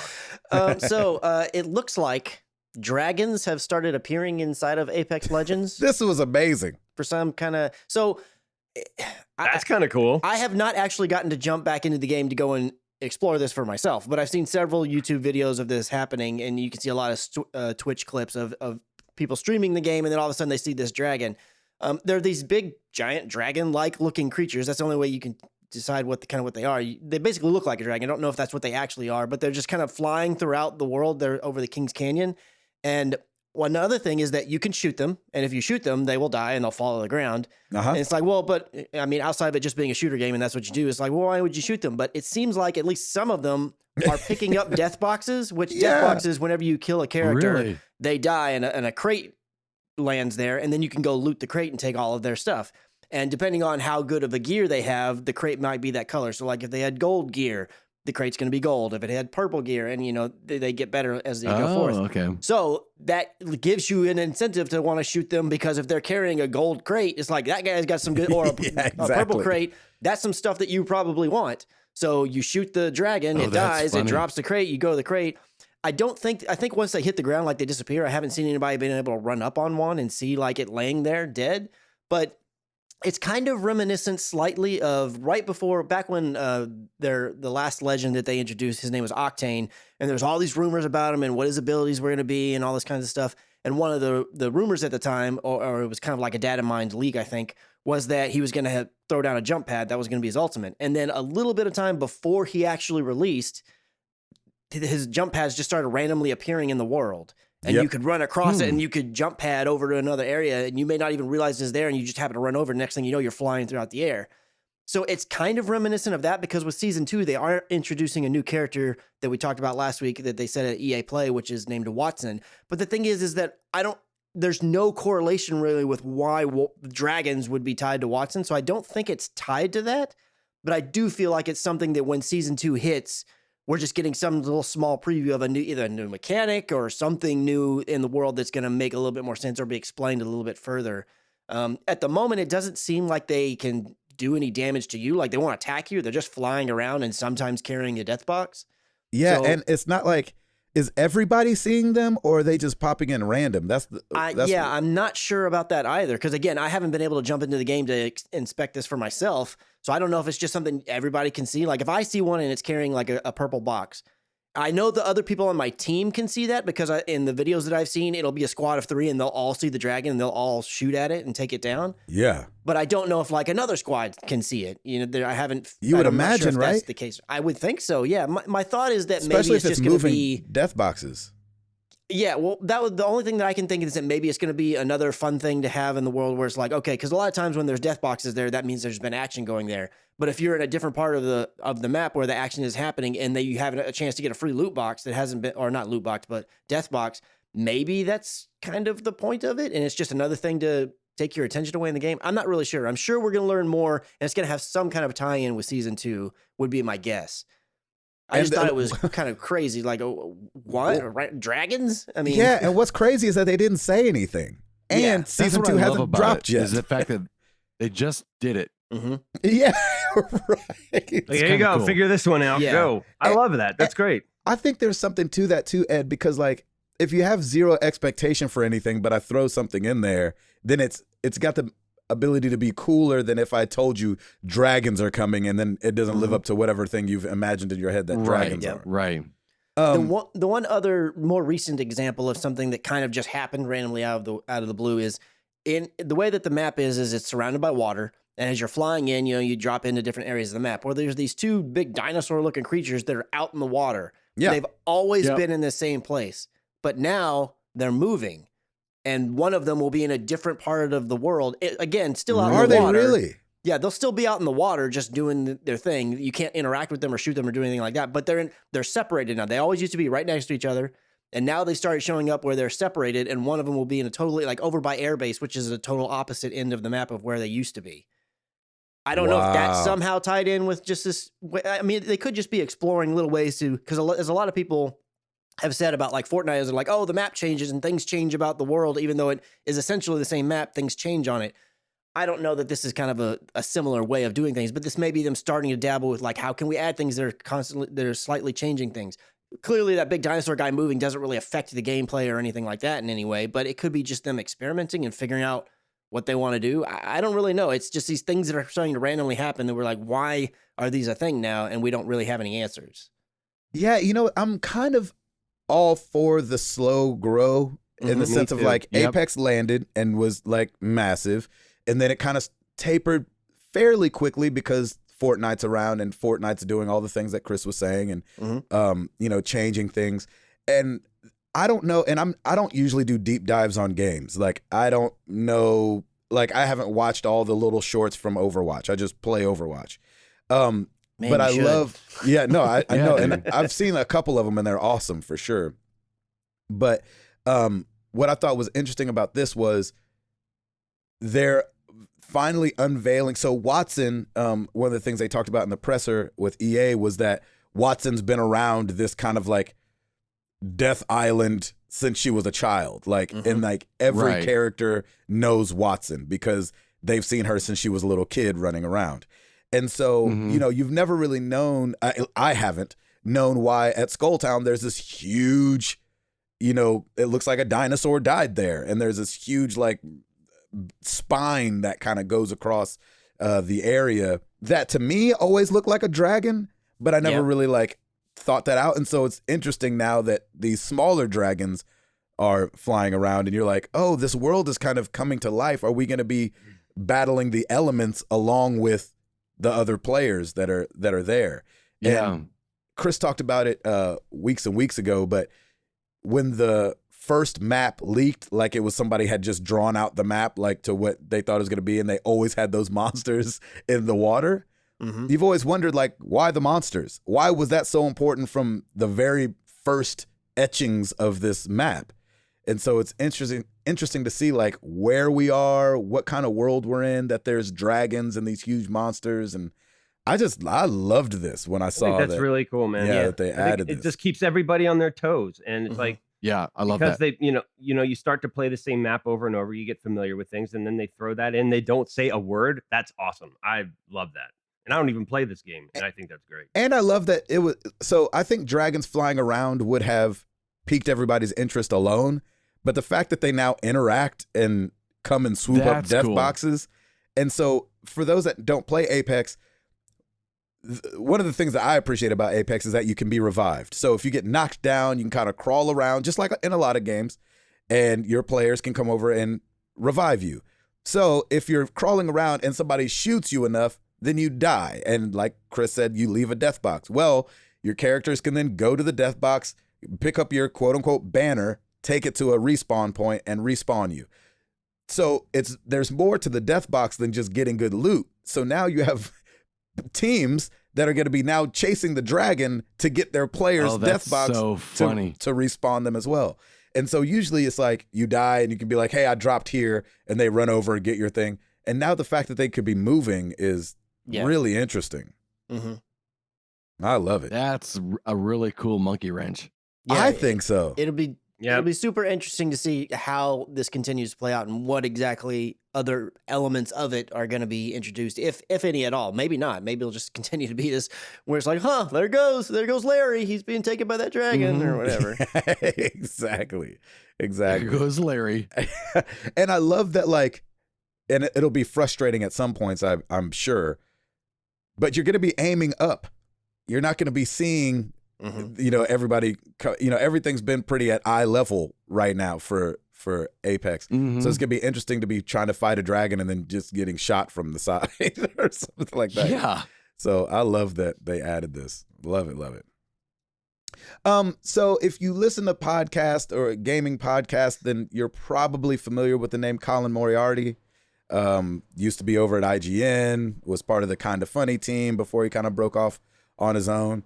And he said in a recent episode of Sacred Symbols, a PlayStation podcast, that Microsoft was considering releasing the collection of Halo games on the PlayStation a few years ago. And he said he had it on very good authority that the Master Chief Collection was being talked about for PS4. Number one, that's crazy talk. Like, just to think that one of the flagship Microsoft things would be brought to PlayStation would be very weird, but I mean, awesome as well for gamers. It'd be like The Last of Us on Xbox. Yeah, exactly. It would be more like when Sonic first showed up on Nintendo. Like, as the Olympic Games, you're like, what's Sonic doing on Nintendo? Like, Sonic was very Sega. That was their thing. But when they stepped out of the hardware game, they're like, well, we're going all software. And it's kind of like what we talked about last week with the Xbox name and brand expanding beyond its own hardware. That's just an interesting thought. So the Halo franchise director, Frank O'Connor, actually talked about this on Twitter. He said, I'm not aware of the details of conversations between the platforms at a corporate level, but the distance between quote unquote plans and some what if, for instance, conversations is a meaningful gulf. We've had plenty of those over the years, but not one line of code was ever glanced at. He went on to say, this doesn't address or dismiss the veracity of the article, by the way. I'm just pointing out that the semantics as it relates to plan. I mean, I plan to eat healthy today. So I just thought that was really interesting because he didn't come out and say, guys, come on, that's ridiculous. That never happened. Yeah, he's opening the door for possibility. Yeah, and he's opening up the door of like, I'm not saying this isn't true, but I'm just saying it takes a lot from when somebody says like, what if we brought the Halo franchise to PlayStation? Right. And the Halo franchise actually being on PlayStation. He'd say that's really, really far apart from each other. But I think it adds to kind of what we were saying last week about the whole Xbox thing. Don't you guys think? Yeah, I mean, I agree with you that 4 years ago, if that were to have happened, or that'd be nuts. It would feel like this is insane. Whereas or even if 2 years ago. Yeah, even as little as 2 years ago. But today, the Microsoft of today and the way that they're doing all this stuff, I mean, they bought, granted, they were already in production of building things, but they recently bought Double Fine. And my understanding is all their games that they're about to release, in the next coming years that have been announced, are still coming to PlayStation. You know, Minecraft is on PlayStation, which again, that was a studio that already existed that they bought. But the Microsoft of today seems very much like they're wanting to just become like a platform holder, and they're wanting to be like a backbone for things and make games, and they just, whoever wants to play them, wherever you want to play them, that's how you play them. And they don't really care about being platform specific or anything like that. So it would not surprise me at all if in a few years or even shorter that their games start popping up on even other hardware like the Switch, if that can be played on there. Like 360 games on the Switch seems like something that the Switch should absolutely be able to run, if not a lot of games from this generation. Well, and it then seems clearly like the PlayStation can. If The Witcher is coming to the Switch, it seems like a lot of people, a lot more could come to the Switch. It just takes a lot of work. Yeah. But what do you think about, a side question from this, if Xbox would have won this generation, do you think that Microsoft still would have headed in the way of let's spread our games all over the place if they would have been the clear winner? I don't believe that at all. I don't think so either. And I can still see it that's being what I think is really a interesting. future for them, but it would have caused a situation where they're up against a wall to make that happen, in my opinion. I don't feel like it would happen. I totally agree with you. And so it really shows, I don't really know what it shows exactly, but I think it's really interesting to think like, okay, they lost this last generation. We all agree with that. That's not like up for debate. The numbers clearly show that PlayStation was bought more than the Xbox. But I just thought it was interesting that, and good for Microsoft. I saw a thing that Jeff Bezos said maybe a week ago. He said, to be an amazing leader, you have to change your mind a lot. You can't think that you were right all the time. You have to present your ideas and then go back to the drawing board, and you have to listen. You have to be a good listener.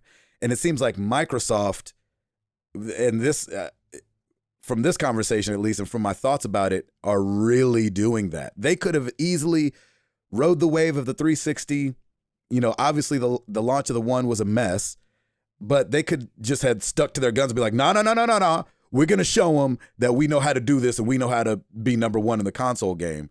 But it seems like they're going literally in the opposite direction. Chris mentioned it last week or the week before. Why do I even want to buy an Xbox now? And, you know, Microsoft at least is putting their money into doing another console. They've obviously talked about Scarlet, so another one's coming. So they're going to have, you know, exclusives, but their exclusives, like we talked about, is looking a little different than what we've thought of in the past as an exclusive. I wonder if, you know, similar to how, because Xbox kind of talked about crossplay, PlayStation or Sony kind of was turned into the bad guy of it's Sony's fault that they're not budging on crossplay. If Halo would have gone to the PlayStation, would we do the same thing? Sony, how come we can't get The Last of Us? Would that have happened? Over here? I don't know. That's really interesting. I don't know. I think the difference between Sony is Sony bought these different developers, and those developers made games for Sony. Where this is, you know, Microsoft saying, you know, we want to, I don't know. That's an interesting thought. That's really interesting because I think there's got to be some form of how do you say that? Exclusivity. Yeah. To these consoles still right now and moving, at least into this generation. But I think, like Chris said, it's going to become very, the pool is going to start, the rivers are going to start widening and the dams are going to start breaking and all these waters are going to start cross-pollinating a lot more than we've seen in the past. Yeah. I think that I agree. As older gamers, we just come from the time of you played this over here and played this over here, and those days are coming to an end. It's crazy. Yeah, I personally don't like it at all. Which one? I don't like I am fine with the whole crossplay thing where, like, you know, Xbox people can play versus PlayStation people or whatever. That I've got no issue with. Yeah, it kind of extends things, but I don't like feeling like I don't have a reason to buy the next Xbox. Yep. Now, outside of the fact that me personally, I don't own a PC. So that's gonna be my one barrier to entry. If things are happening and it's like I don't feel like it makes sense for me to buy or build my own dedicated gaming PC, which I feel like is the better route to go personally, Yep. If I feel like it, then sure. And there's some killer game that is only exclusive to Microsoft properties, then yes, I will get the next Xbox. But at the moment, like let's say tit for tat, like all multiplats are coming everywhere, and there's, you know, I have access to get some whatever Microsoft game that's a killer thing some other way. I feel like, well, there's no reason for me to own the Xbox. And I don't personally like that. I want a reason. I'm fine with crossplay. I'm fine with all that stuff. I like, you know, breaking down those walls. That makes total sense in today's day. I want there to be a reason for me to buy your product besides just being a fan of it. I mean, that's cool too. I don't mind if someone's just a super hardcore Xbox fan, and so that's what they want to do. They love the color green. Awesome. You do you. I got no problem with that. But I want to feel like when I bought my Xbox One this generation, it was because I wanted to play Titanfall. And I knew the only way I can do this is if I buy this Xbox. Maybe down the road, this game will come to PlayStation 4. Of course, I didn't know that. It was just a guess. But it's like, but I don't want to wait. I want to play that game. I've been super looking forward to that game, and I want to play that, so I'm going to buy that. I hate feeling like there's going to be nothing coming out next generation that I couldn't possibly get through the PC route if I'd rather, which is the better way to go, realistically speaking. Again, there's comfort levels and all that. I'm not a keyboard and mouse guy. Even if I had a gaming PC, any of these first, third-party game, I would probably plug in a controller and play it that way. Like, I'm not going to play with a mouse and keyboard. I just don't care. I'm right there with you. But absolutely, it bums me out, quite frankly. And I know that's the, you know, old man yells at cloud situation for me, but it just kind of bums me out. I want there to be a reason. I'm with you. I don't know if I like or dislike it yet because it hasn't happened yet. But because of, you know, what I named, this is what we've been used to. I play Mario on Nintendo. I play Sonic on Sega when I was a kid. I play Last of Us on PlayStation. I play Halo on Xbox. And so I'm with you. Like, my gut goes like, oh. And then I start to wonder, like, okay, well, Xbox or Microsoft seems to be setting themselves up to where this is their last console. It's like almost like they're putting their thing in the sand. Like, you know, if there's any Scarlet, right? Scarlet, yeah. Like, this is that would be their last console that they're gonna make, and maybe there will be a reason for the PlayStation to make one more because of, you know, because the competition's not gonna be there. But I like the competition. The competition is what moves us forward. If everything goes streaming after these console generations are over, that will bum me out for sure. Where it's like everything is just played on your PC or a dongle. I'll be like, oh man, I kind of like having the thing on the shelf, and I don't know. And even more specifically than just being bummed out that Microsoft is doing this and that a powerhouse in gaming is, you know, potentially languishing away and changing into a different way.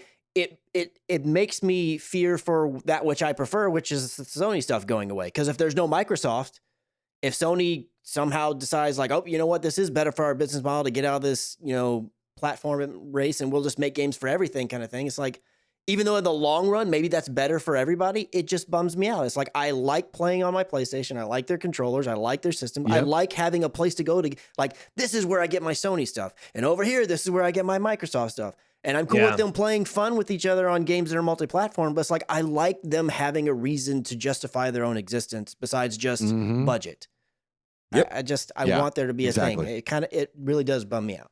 Yeah, it's hard because the argument could be made that it's better for gamers, period, that there is no console war, that you can play the best games whenever and wherever. Right. I just don't like it. Like, I'm just not sold on streaming quite yet. And so, like, you know, and so I'm a little bit with you with the screaming at the clouds thing. It's like, I don't want to move forward like this. Yeah.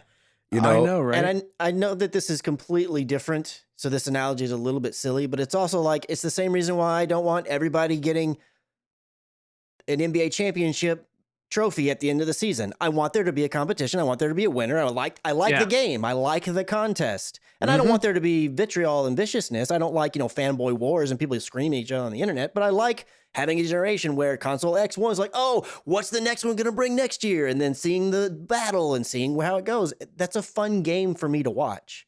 That's part of it. It's a small part of it, but that's a small part of it as well. And I don't like having to be always connected to the internet.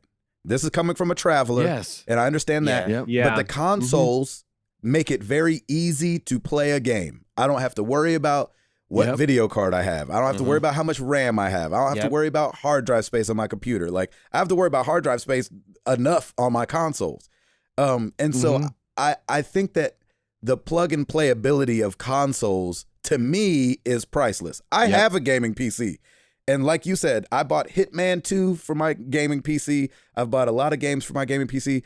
And I plug in my DualShock and I play them like that. You know what I mean? Just awesome. To me, Hitman's easier on the controllers than it is on the keyboard. There's so many buttons on Hitman in particular that I was started on the mouse and keyboard because it's easier to look around like that. It's easier to aim with a mouse, but it just feels better with a controller to me because I have my L3 and my R3 that might be, T or G or H.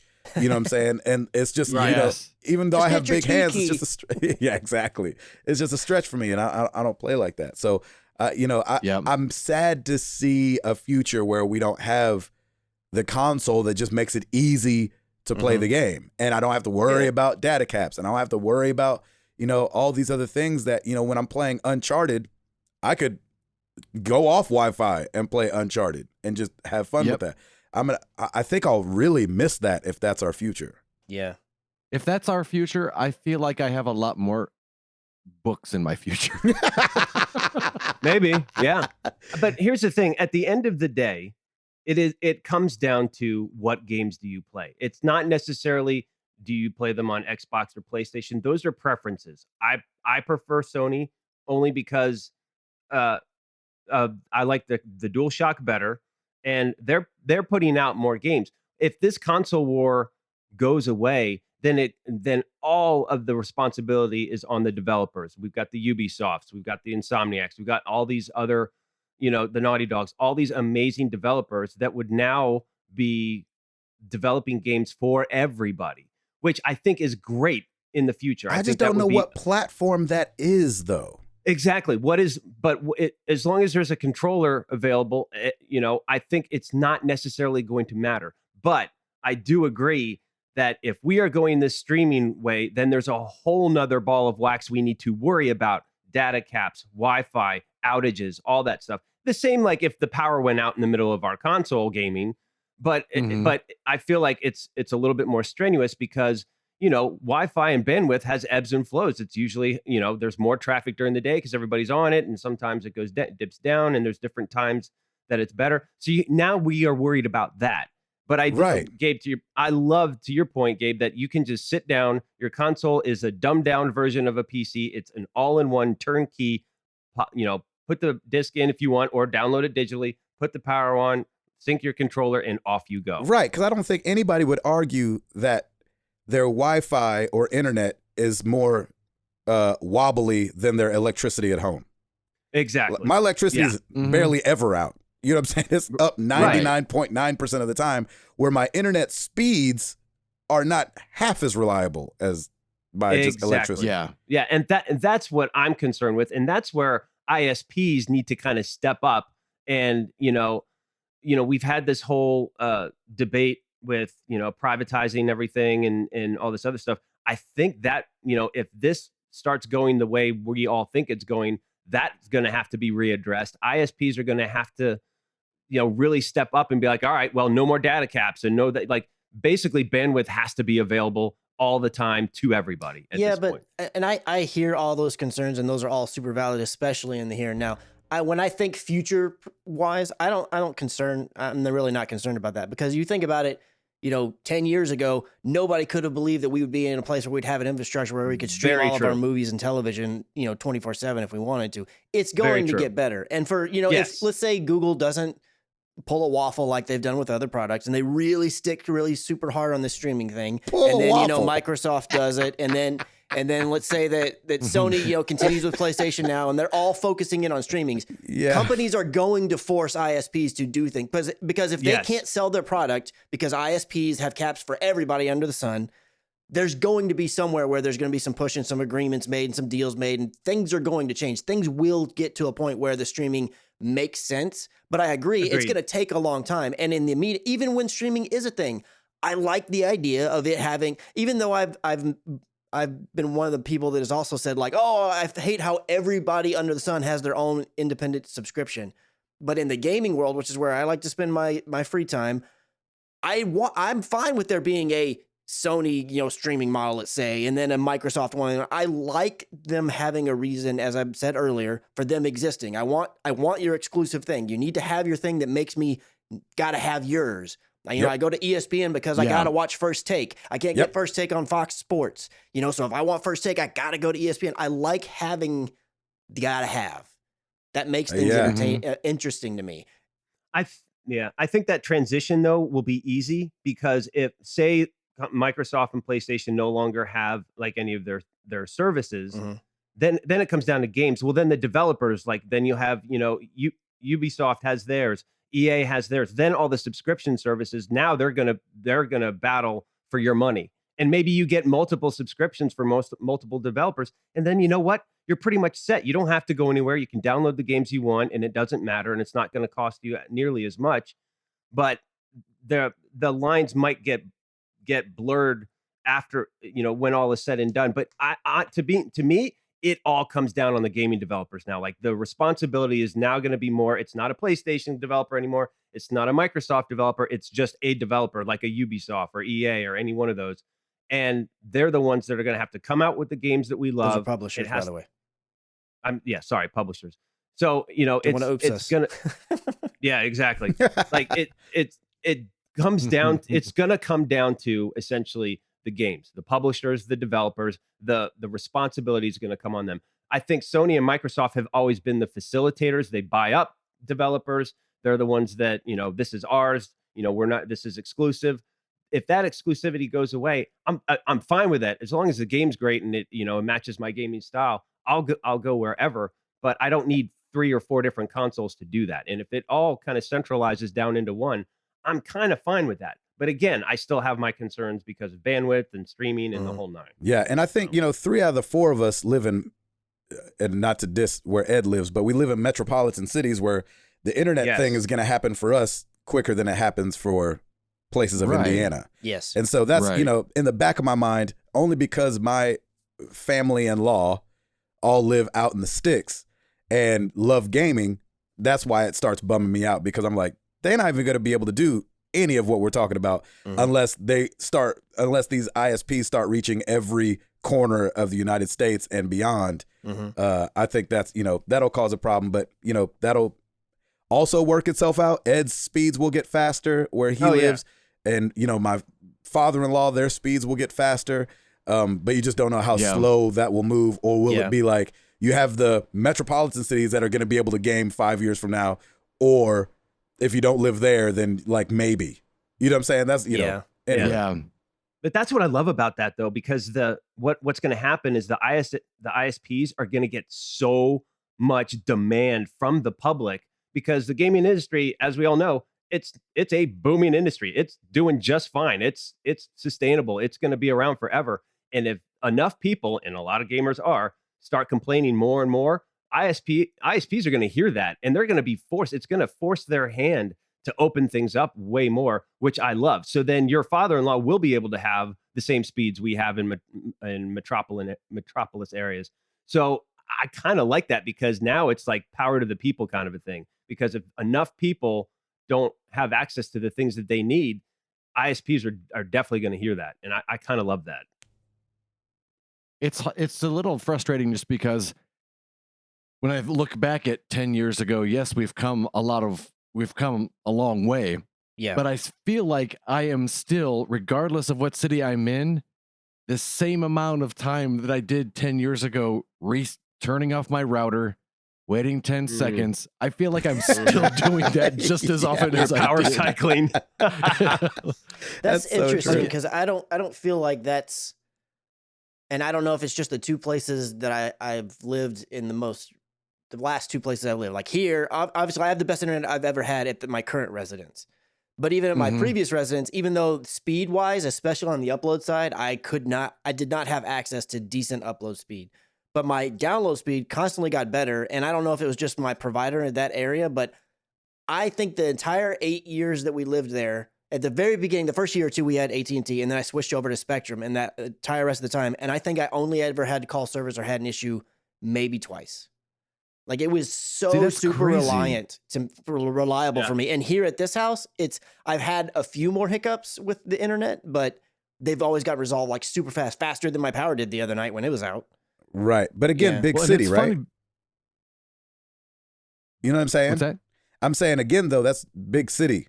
Yeah, no, I'm just saying it's crazy how like our situations are different. Our perspectives of what we've dealt with that we've gone through have been different. Because Ed, talking about being in big cities, he's mentioned even now he lives in a smaller one, but he's also been in bigger. And he said no matter where he was, he felt like he had the same issues. Whereas I feel like my situation has been the opposite, and it's strange how that's different based on the regions. Well, and it's funny too, because I feel like my internet is better now. We do have faster speeds, and we have small town Indiana internet where when we had Comcast, constant problems, constant dropouts. And so it's just funny that, Comcast is a much bigger company capable of a lot more things. And it's funny that we had so many more issues than we do with this little small town service. I know, and I love that you're the one that's on Twitch all the time. You're streaming all the time. You've got, you need the bandwidth, and you're killing it. And we're all here struggling, power cycling our routers and what have you. And it's just, it's interesting. But that's great, and I think that's definitely for kind of future proofing where everything's heading. And I think that's why the whole streaming and cloud thing is going to smooth out, because ISPs are going to get better and better as well. Well, and I hope that this whole gaming thing, I hope it pushes those bigger companies, like you guys were saying, it pressures them to do better, because a lot of places I've lived with Comcast, it's like, well, what else are you going to do? We are the only thing in town. We have no reason to get better. Yeah, that's a whole nother issue that's not even related to gaming, but hopefully gaming helps is one of the pressure points pushing forward. That was my point. Everybody, every city, like we really need to loosen up. There's a lot of issues with like there's just not enough competition in areas. Like I don't even have Comcast as an option here where I am that I'm aware of. I don't think anywhere in the entire DFW is Comcast an option that I know of. But there needs to be, I need to have AT&T, I need to have Spectrum, I need to have, Earthlink. Everybody that can provide internet needs to be an option here. That's what I'm saying is like, we need to have access to everything. It's ridiculous that you would go to a town and there's two options. It's like, that makes no sense. That needs to change. One really sucks, because one is all right. Yeah. Even though it kind of folded, everywhere Google Fiber went, everybody there stepped their game up hard. To match it. So that needs to be like a priority for this country, is like, we need to figure out ways to make it as easy as possible for these people to bring this stuff here and go to these places, because there needs to be competition that'll help everybody out. Yeah. Well, Gabe, remember Hall had so many problems with Comcast. Freaking Comcast. Freaking Comcast. And I've had Comcast since I've lived here for 20 years, and I've very rarely had issues with them. And so I've like, when people have been telling me horror stories about them, like, well, thank God I haven't had any of those issues. And so I've always been a Comcast customer, and I don't have those problems. And I lived in the same city that Hall did, yet he was the one that was having tons of problems. Yeah, it's crazy. I think it's so weird. So that needs to tighten up from city to city as well. But yeah, it's very odd. For those of you who have no idea who Hall is, that's right. Let's back up, shall we? Exactly. This podcast used to be me, Tim, and Tim before it upgraded, I think, to version 2.0 with me, Tim, agreed, Ed, and Chris. And Hall used to have terrible time with Comcast. And I'm with Tim. I've not had that much problems. I don't know if you guys remember, but I switched to AT&T for like a month because they made all these promises and then couldn't live up to the promises. And then I had to switch back to Comcast. So I do remember that. It's definitely, it's a weird thing. So we'll have to see how this whole thing unfolds. And I'm glad that we get to do it together. It'll be great. Chris, what else you got, buddy? So I just wanted to touch on a few more bits of information about Marvel's Avengers. I know for me, please. I didn't get to really watch the entire press conference really in depth. I just kind of caught little bits and pieces. So I was one of the people who had left the conference when they talked about Marvel's Avengers. I was just, okay, but it's a big cinematic, and sure, that was cool, but I don't really understand what the game is and what we're going to be doing. Yeah. So just got a little bit more information. Just wanted to share for anybody else who was in a similar situation to me, with kids, wives, 9 to 5s, and couldn't necessarily catch up on every single little aspect of it. The one thing that they said right off the bat that I thought was really cool was that this game is gonna run its course over multiple years. So it's gonna be kind of like a continuing living game. It's not gonna be like, oh, it's Uncharted 4, and then Uncharted 4, when it's done, it's like you wait for Uncharted 5 or whatever's next. It's gonna be a continuously playable thing, which is cool. It is gonna allow you to assemble into teams of up to 4 and play online. You're gonna be able to build out your own characters and customize them, and you're gonna be able to learn new abilities.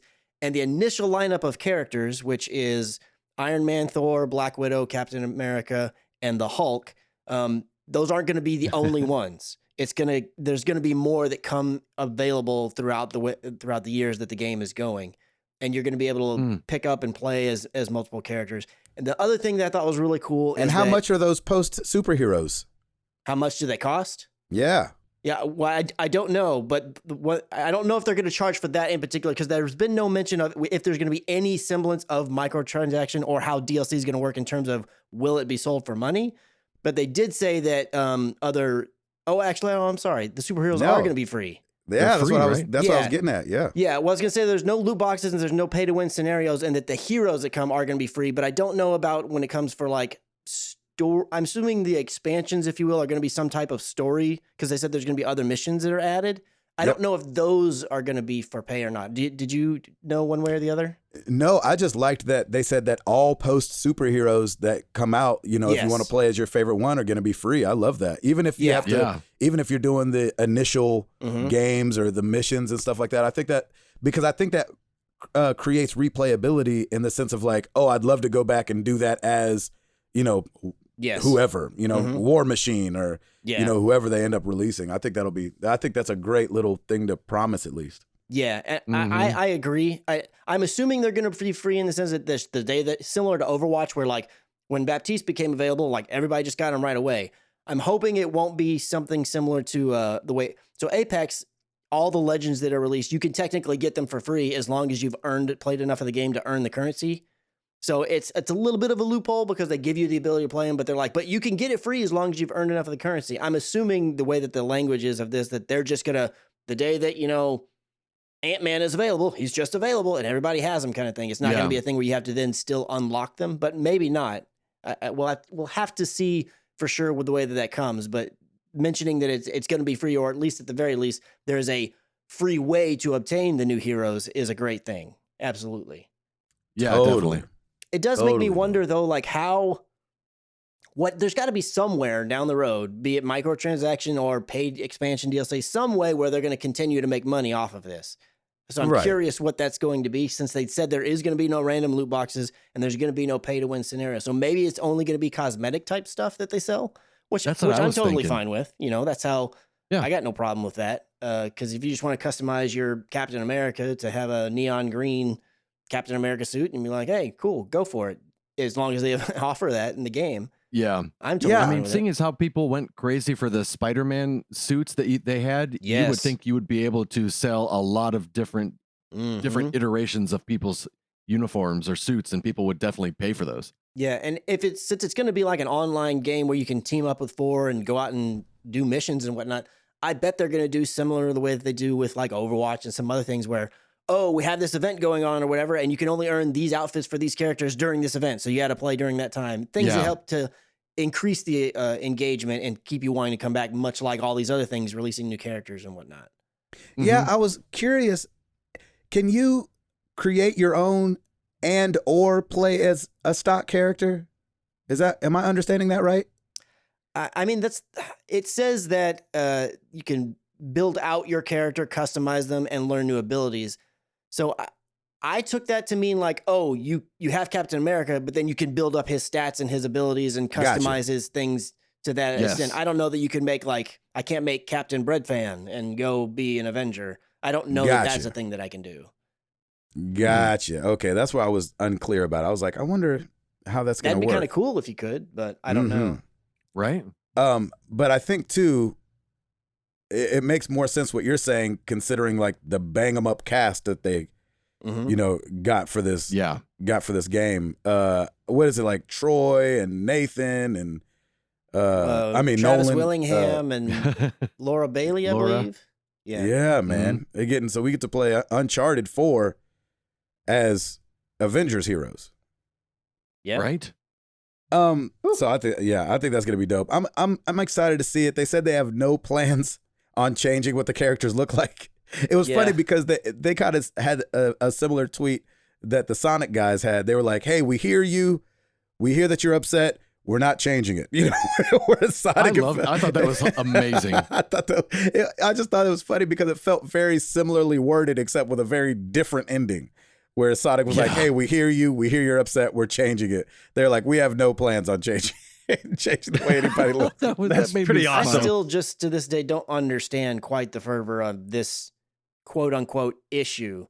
I mean, it's a little different with Sonic because Sonic has looked one way for almost all the time. It's like every version of Captain America in every comic book or cartoon or movie, he's almost always looked different. The MCU is the only constant, and I understand the MCU is kind of the more prominent version, at least these days, but still, versions. That's just so silly.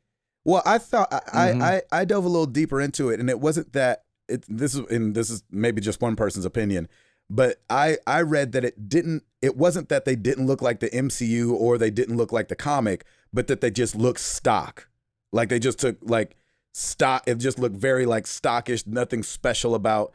Like they didn't look like Captain America, it just looked like a guy in a Captain America outfit. And I was like, okay, well, I can understand how do you take that criticism and fix that? It's like, okay, I need to look more non-stockish. Okay. Yeah, right. That's above my pay grade. But I just thought that was an interesting thought, because I thought the same thing. Like, okay, well, let's say Captain America's a white guy. Well, Captain America's a white guy in this thing. You know what I mean? So I don't know. Yeah. Right, exactly. I don't know what you're supposed to do.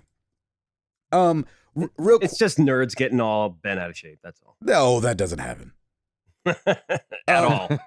Real quick, for those that are going to be at PAX West, which I'm not going to be for this year, but this makes it sting more. But they said that the Cyberpunk 2077 demo that was at E3, that was kind of like behind closed doors, is going to be playable at PAX West this year. So for those going to PAX, you'll be able to get your hands on Cyberpunk 2077. That makes me so jealous. Because doggone it, I want to play that freaking game. I cannot wait. I have to wait till April. Unless they come out with a demo. Your boy love a demo. Oh, man, that'd be awesome. I don't think they'll do that. But can I ask a real quick, sorry to deviate, question about Cyberpunk? Yeah. Because I've actually really honestly thought a lot about this recently. There's not been any for sure word. It's only been kind of hinted at, but like Cyberpunk comes out. When's the release date? It's April 16th. So April 16th. I really am seriously thinking like, you know what? That game's coming to PS5. I'm just going to wait and get it there because I don't want to buy it twice. And when PS5 hits, I see myself very little going back to PS4. Nada. I'm trying to be a part of the hype train. All right. I want to only because I'm hoping that, and this will kind of bleed into the question of the week, but I'm hoping that Sony returns to E3 since they'll have a new console. You know, Microsoft will have their new console there. We might get a date before E3, obviously. But I'm just hoping that there's other stuff I want to get besides the things that are coming out this year. Because I think you're right. I think there's going to be a lot of things straddling the line, but I don't know if I can wait on this one. It just looks not on this one. I know, right? I think I can. Plus, this game is going to be huge, so it's going to take up half my year, I'm sure. Yes. Because the minute PS5 drops and I have it in my house, I will probably, only if it's something that's only on PlayStation 4, I just barely see myself going back to it. I'll keep it and I'll still have it for those things that I can only play there. But it's like, man, if I have Cyberpunk and it releases, then, and then, 4 months later, PS5's out and Cyberpunk's on there, I don't want to buy it again. Now, if it just translates over, cool. But if it doesn't, I can't imagine I don't want to have to buy it again. And that enough makes me think like I can just wait and play it there. I think it'll definitely be on the PS5 and the Scarlet. I think it'll definitely be on. I think so too. I just think I'm gonna have to buy it twice, and I don't want to do that. You have to buy it twice just for the upgraded look of it? Yeah. Like, because once PS5 drops, like, that's where I want to play everything that I can. Like, I don't want to play, if something releases on both, like a game that releases after they're both out, and that's when the release date is, I'm not going to buy the PS4 version. I'm buying the PS5. So to me, are you going to buy Overwatch again? If I have to, but that's different. Like, I have no way to play that, but I would want to play it on PS5. You know, interesting, right? Like, I don't want to go back to my PS4 and play it there. I want to play it on my PS5. Basically, so you would essentially sell your PS4 because no. I would keep it because there's going to be games that, even though they're saying that PS5 is going to be backwards compatible, I'm just assuming it's going to be the way Microsoft did it this year, where it like trickles out. It's not like everything game instantly is, right. And I don't know how that's going to work, considering that most of my games are bought digitally. So I'm assuming there's going to be games on the PS4 that I still want to go back and revisit that I can only play there. Just like right now, if I want to play Metal Gear Solid, I can play it on my little PS1 Classic. But before that, or any of the other Metal Gear games, I play them on my PS3. That's the main reason I still have my PS3, is because when I want to play Metal Gear, that's how I have to do it. It's not plugged in, but I still have it. What if it's like, because I personally think that they're going to come out of the gate with it already built into the PS5, that almost anything you own on PS4 yes, will be backwards compatible. That's how I hope, yes. Will you still buy it again, the PS5 version, even though you can play the PS4 version on the PS5? Well, what I don't know is that, again, and I don't know if this plays much into it, but let's say I bought it digitally. My hope is that I just log into my PS5. It sees like, oh, you own this game over here. Now you own the PS5 version as well. That would be nice. Hope. Nice. That's what my hope is. But because I don't know that enough makes me think, hey, Cyberpunk, if it's as good as I'm anticipating it's going to be, and I'm going to want to be playing it, for a couple of years, assuming it's going to continue on, I want to play it where I'm going to spend the most of my time, so I can wait 2 more months. I mean, I've already been waiting this long, 2, 3, 4, whatever, how many months it is, because we don't know when the PS5 is going to drop. Is it going to be winter? Is it going to be spring? Is it going to be holiday? Yeah. It's got to be holiday, I feel like right? Holiday 2020. I've heard rumors that it's possibly released in the spring, around a little bit before E3, because they want to get out the gate first. Wow. Microsoft's the only one that has specifically come out and said holiday. I think they said holiday 2020, or they said fall. They said holiday. Yeah, they said holiday 2020. So they put their flag in the sand right there and like, this is when we're dropping. Sony hasn't said that yet. So there's well, I'm with you. If you only have to wait till May or June to play it, then yeah, I just picture it being November. Yeah, even if it comes out then, that's what I'm saying. I still feel like I may end up waiting. You'd wait that long? Yeah, I could do what that. What if it comes out spring 2021? What's 6 more months or whatever? I mean, what about spring 2021? That's not when it's going to come out, but no, I don't think it is either. But I'm just saying, if for some crazy reason, I don't know. It's just going to depend on how much the hype gets me. I just don't know. Yep. Gotcha. My gut right now tells me like if that's the scenario, comes out in April and then PS5 comes out in November, I'm waiting until November and buying PS5. Unless they tell me somewhere in there, hey, you can buy it now, start playing it, and it'll just transfer over. Then I'll be like, all right, cool. Yeah, I just am trusting that, because I think that's what will happen. I don't know if you'll get the PS5 version, but I think you'll be able to play the PS4 version on the PS5 right away. But I'm hoping that by holiday of next year, there's 2 other games at least that I'm like, oh, I can't wait to play that, and those are only PS5. That's why I would be playing Cyberpunk early, because I don't want to have now 3 or 4 games that I've waited. But that's just right. Me. Yeah, and that might be the case as well. I want to wait and see like how Cyberpunk, is it going to be a game that's not really game as a service, because I don't think that's what it's going to be, but to where like you're just constantly playing it forever. It's like kind of like the way people do with GTA. Like if it's a thing that you're constantly going back to, it's like, man, it makes more sense for me to just wait and get it where I'm going to be spending the majority of my time this generation. To me. Yeah. We know so little. I don't see it being that kind of game, like a Destiny-ish, like keep adding, keep adding, keep adding. It seems like more like a one-player story, action adventure-ish kind of thing. It seems like it might be more like a GTA, like you're saying, right? Like I know GTA Online is a big draw for why that game continues to sell, but also, as I understand it, a lot of people still just play the core game because it's an open world and you can just run around and do crazy stuff all the time. That's right. I mean, it's CD Projekt Red, so we know that but The Witcher had an ending and then DLC. So that's what I think this game will be. Yeah. Instead of like, you'll be playing it for years. Yes. Right. Eduardo. Yes, sir. You want to close us out on this section, brother? Yes, sir. Over on the Married to the Games YouTube channel, we have a few new videos up there. We've got 2 parts of Forza Horizon 4, the Lego Speed Champions DLC. You can check that out. And a couple parts of parts 2 and 3 we've got of Borderlands, the Game of the Year edition are up there as well. So you can check those out too. There you have it. I like it. Well, every week we ask you guys a question. This week is kind of different because we got to catch up on 2 weeks of questions. Oh, snap. Yes. So 2 weeks ago, we asked you guys, in gaming, when you name yourself, do you go with a serious name or a silly one? I'm going to try to get through this quick. On Facebook, we got Gabriel Anthony Marcano. 99.8% of the time, I will name myself when playing on console. If I'm playing a game on my phone, I have a tendency to put the word swag or swagger into my name. I don't know why. Oh, that's funny. There you go. Travis Pospisil, every single character that I get to name is after Gabe's father, Leon, except the Black Power Ranger. His name is Frank. Thanks, Travis. Nice. That's really funny. Brian Wu, I use my username I made since forever ago. I was a fan of 007, so I made my username Solid 007 or Doubles 07, and it never changed. That's funny. Andrew Heathcote or Heathcote. Either default or my own name. I did call my Pokemon trainer in Pokemon Red Buttface when I was a kid, though. Nice. As you would. Mike Doherty. I used to love you. I used to love using Jesus in old school RPGs. Thank you, Jesus. You saved the world from Sephiroth's meteor. Or Jesus used heal. That's really funny. That's good. Awesome. Over on Twitter, we got @FedGamer. This is an excellent question that's very pertinent in the world of Final Fantasy XIV.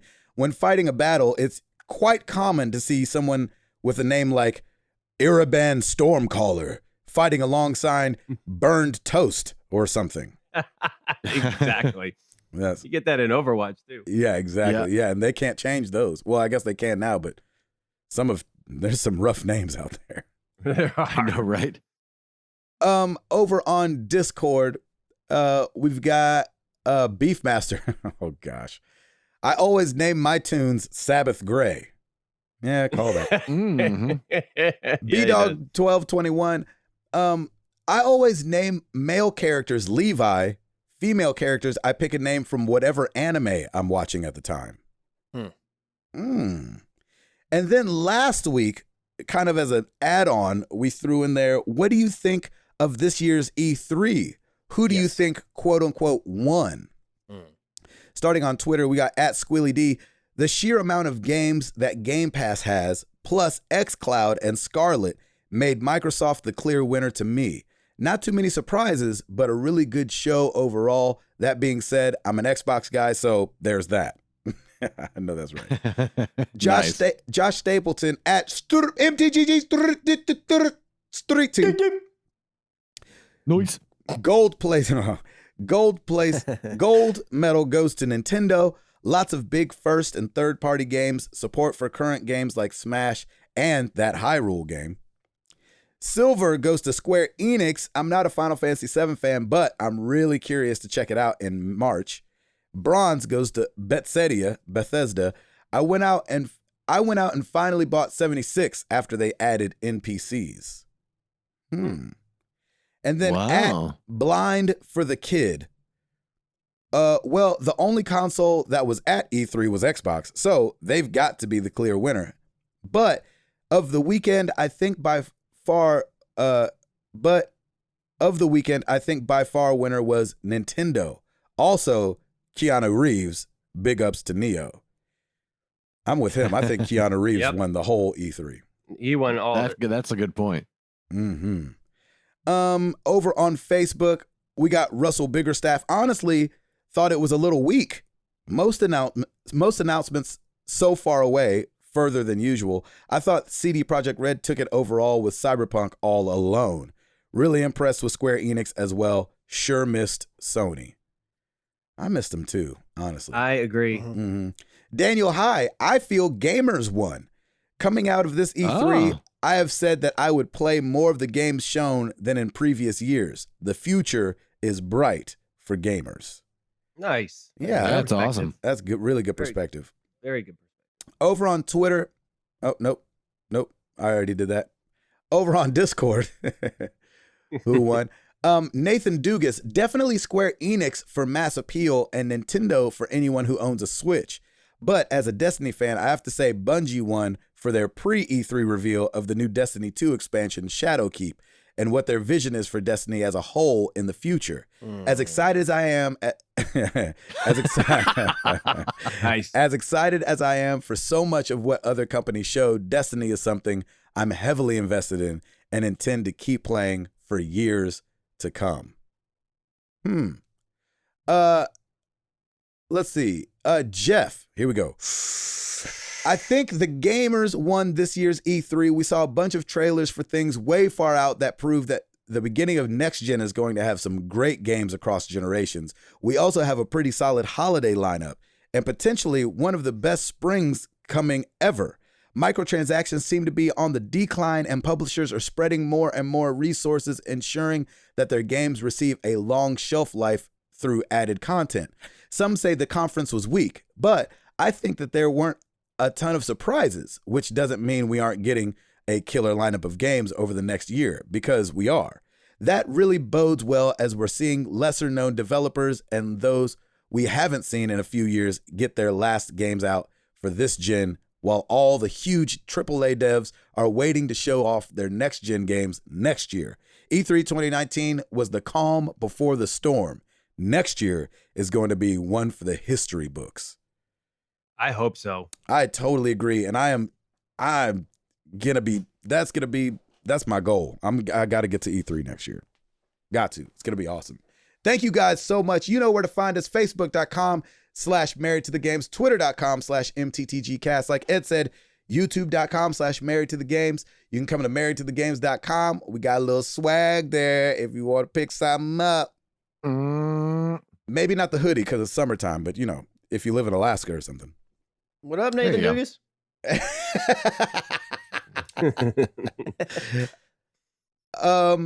On Patreon now, if you want to throw a $1 in the tip jar, if you enjoy what we're bringing to you, we'd appreciate it. Patreon.com/married. Nope, MTTG. That's what it is. Patreon.com/MTTG. And Tim Router. Rate us on iTunes because freaking Comcast. #throwback. Woohoo! I like That'll work. Yeah, it will. Well, let's get into some questions.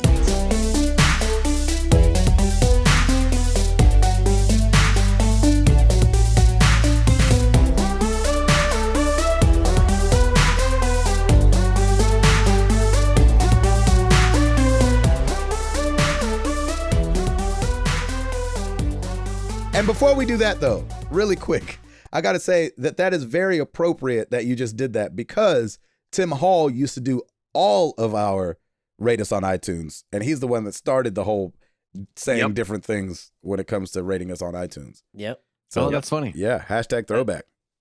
#throwback. I love it. We got a great email from Matt Galeza at mailbag@marriedtothegames.com. Anytime you want to shoot us an email. He was I'm not going to read it all, and I send it to you guys as well. He praised the community, and he just loved our positivity. So, Matt, thank you so much for that. Yes. And we completely appreciate it. Over on Twitter @Dopalicious, I wanted to do this one first because we just touched on it. Post E3 hype, I still feel the biggest story was the Sony no-show. Even with a mediocre showing, it would have been a more complete experience. Anyone else feel a little incomplete? And Microsoft was like, it's just not the same without Sony there. Yeah, Right? I mean, when you only have one side of the fight, it feels like, one-sided fight. Yeah, I mean, I definitely miss Sony. They're who I've been, them and Microsoft both, and Square are who I would sit down to watch and make sure I didn't miss their thing. And so, yeah, exactly. I definitely miss Sony. I'm not coming away limping, because I would rather them not be there than have a bad show. And I feel like last year was not a good show. And it was underwhelming. And they're like, hey, we don't really, and even before, you know, Sean Layden was like, we don't really have anything new that we're showing. So we're just going to show what we've got, we're working on. And it was like, so I think I'd rather a no show than a bad show. Yeah. At the same time, though, I think, do you feel a little bit, I don't know if disrespected is the word, because E3, like for gamers, is such a huge thing. Like, do you think some people came off like, oh, Sony's just too big for us now, and they're not going to. No. They're not going to show. Does anybody have that feeling? I mean, I don't feel that way. I just felt just kind of sad because I love watching all of the presses, including Sony's, and I always enjoyed the 6 o'clock Central Time for me right before dinner, just being able to get all hyped for it. Yeah. But I don't know. Would anybody think that would come off as disrespectful in any way? I don't Not think the way they did it. Yeah, I think announcing it early. Now, if I think that they just weren't there out of no place. That would have felt really weird. Yeah. But I think you know, I'm trusting the process. You know, just kind of how I am with Microsoft and this whole thing and the streaming. I'm just trying to like trust the process, know that they probably know better than me, and yeah, not disrespected, but you know, a little bummed. You know, a little bummed that they weren't there. Yeah. I definitely feel. I definitely the word incomplete I think is fitting. And I definitely felt incomplete. And I think too, if I was there, I'd be more bummed because I think they weren't even on the floor either, right? And so it's not just that they about that didn't do a presser. That big blue wall against the big green wall. Mm-hmm. That doesn't seem like E3 without that. Yeah. I totally agree with that. Yes. Yep. Good question. Discard. Discard. We're playing Jin now. Discord, Arctic Warlocks. What age do you think you will let your kids operate power/lawn tools? My daughter is 13, and I'm sort of thinking she's old enough to mow the lawn. In Ohio, the minimum age is 12, so I think she can do it. Wait, it's what? just seeing if she can push/turn it. I'll have like a legal minimum age to mow the lawn. Right? That's what it sounds like, huh? That sentence kind of threw me off too. I'm like, wait, what's the minimum? First I've heard of it. My parents broke the law. Right? So did mine. Yeah, it wasn't a law then, probably. I'm going to let my girl mow when she grows thumbs. Yeah, exactly. Yeah, I think once they're responsible enough, you know, to not cut a foot off. Yeah. You know, and that's going to be different with each kid, but man, get them out there. Because I think, you know, setting up work ethic and things like that from an early age is really important. I agree. 100%. All right. Spencer, I have a pair of Sony Gold headphones that work fine, but the cover on the padding has come off one side and it annoys me. I'm considering replacing it purely because of cosmetics. What is something you have or would be willing to replace purely based on a cosmetic reason? That's a good question. And I do agree. The Sony Golds, I think, aren't they notorious for that anyway? Like yes, mine got all mine beat broke. Up that way too. Yeah. Mm-hmm. I didn't feel like they were built that well. No, controllers, I'm like that. Like I can play with the thumbstick rubbing off, but I'd rather have a thumbstick not rubbing off. Right. But that's a little utilitarian even. Right, that's not even cosmetic purely, right? Yeah, but I'm saying looking over at it, I don't like the way it looks. Oh, right. Yeah. So how did you put like cover on it? Is that what I bought a new controller. Oh man, you just change out them sticks. I will change out the sticks at some point, but like I had one controller stop working altogether anyway. So I was like, I'll buy a new controller so I have two at least, and then just use the new one instead of the old. But I do want to change out the sticks. I just haven't done it yet. So what would you be willing to replace purely based on cosmetic reasons? Yeah, I guess I don't want to, if I don't have to spend it, and if it's like a scratch or something, I'm fine with that. Oh, like, yeah. It's not a big deal. Yeah, for sure. Like, I'm not going to replace everything completely unless I absolutely need to. So yeah, I agree. I don't think I have anything. I can't think. The only example I can think of off the top of my head is I bought this hat at one point, and I do the curved bill hats. I don't do the flat bill because they look stupid on me. And I curved it, and the curve was a little wonky, and I thought, oh, I just curved it weird, and I tried to fix it, and then I just realized, oh, the hat sits that way. And when you're looking at me, it looks like it's cockeyed, but it's not. And I almost will not wear the hat anymore. And I was like, I need to get another hat to replace this hat because it just doesn't look right to me. That's the only thing I can think off the top of my head. But there's other things that I know I've done it in the past where it's like, oh, there's a scratch on this thing and it's just eating me up. It's just I can't think of the specific examples, but I know I've gotten rid of things or replaced them for cosmetic reasons. But I don't think it's ever been anything super expensive. It's been something that's like $10 or something. Yeah, I can see that with clothes. Like, you know, I have that Last of Us shirt and it's just extremely faded, but they don't make it anymore. Yep.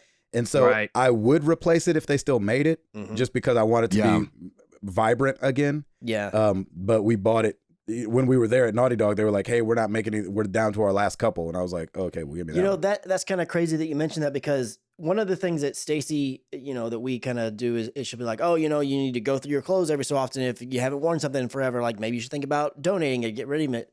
But the one that I told her is like, look, what you need to understand is like these shirts over here. These are some of my favorite shirts, and I don't wear them often because I know the more I wear them, the quicker they're going to degrade. So I just bring them out at special occasions, like when I wore the boy shirt at episode 300.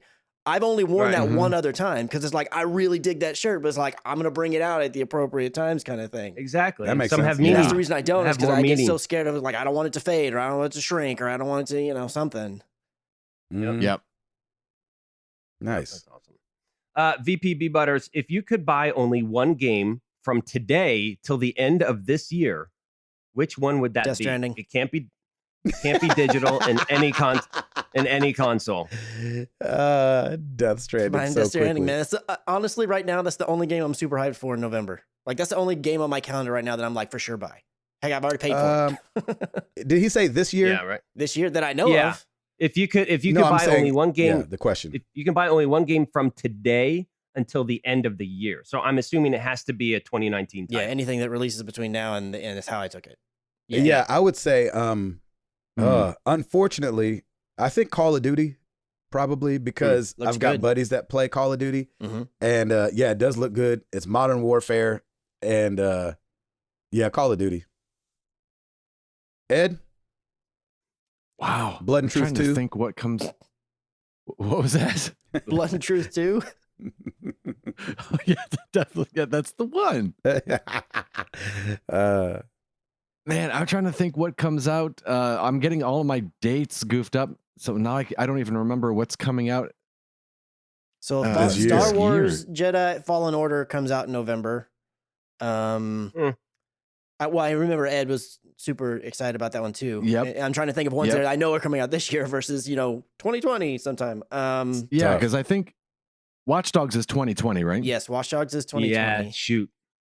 And Lego Star Wars. If this helps, mine is Borderlands 3. Oh yeah. That's September. I'm really looking forward to that, and I've downloaded the collection plus, and I honestly, after Spider-Man, I'm going back to Borderlands 2 because watching Ed play it too. I'm like, oh my gosh, I love this game.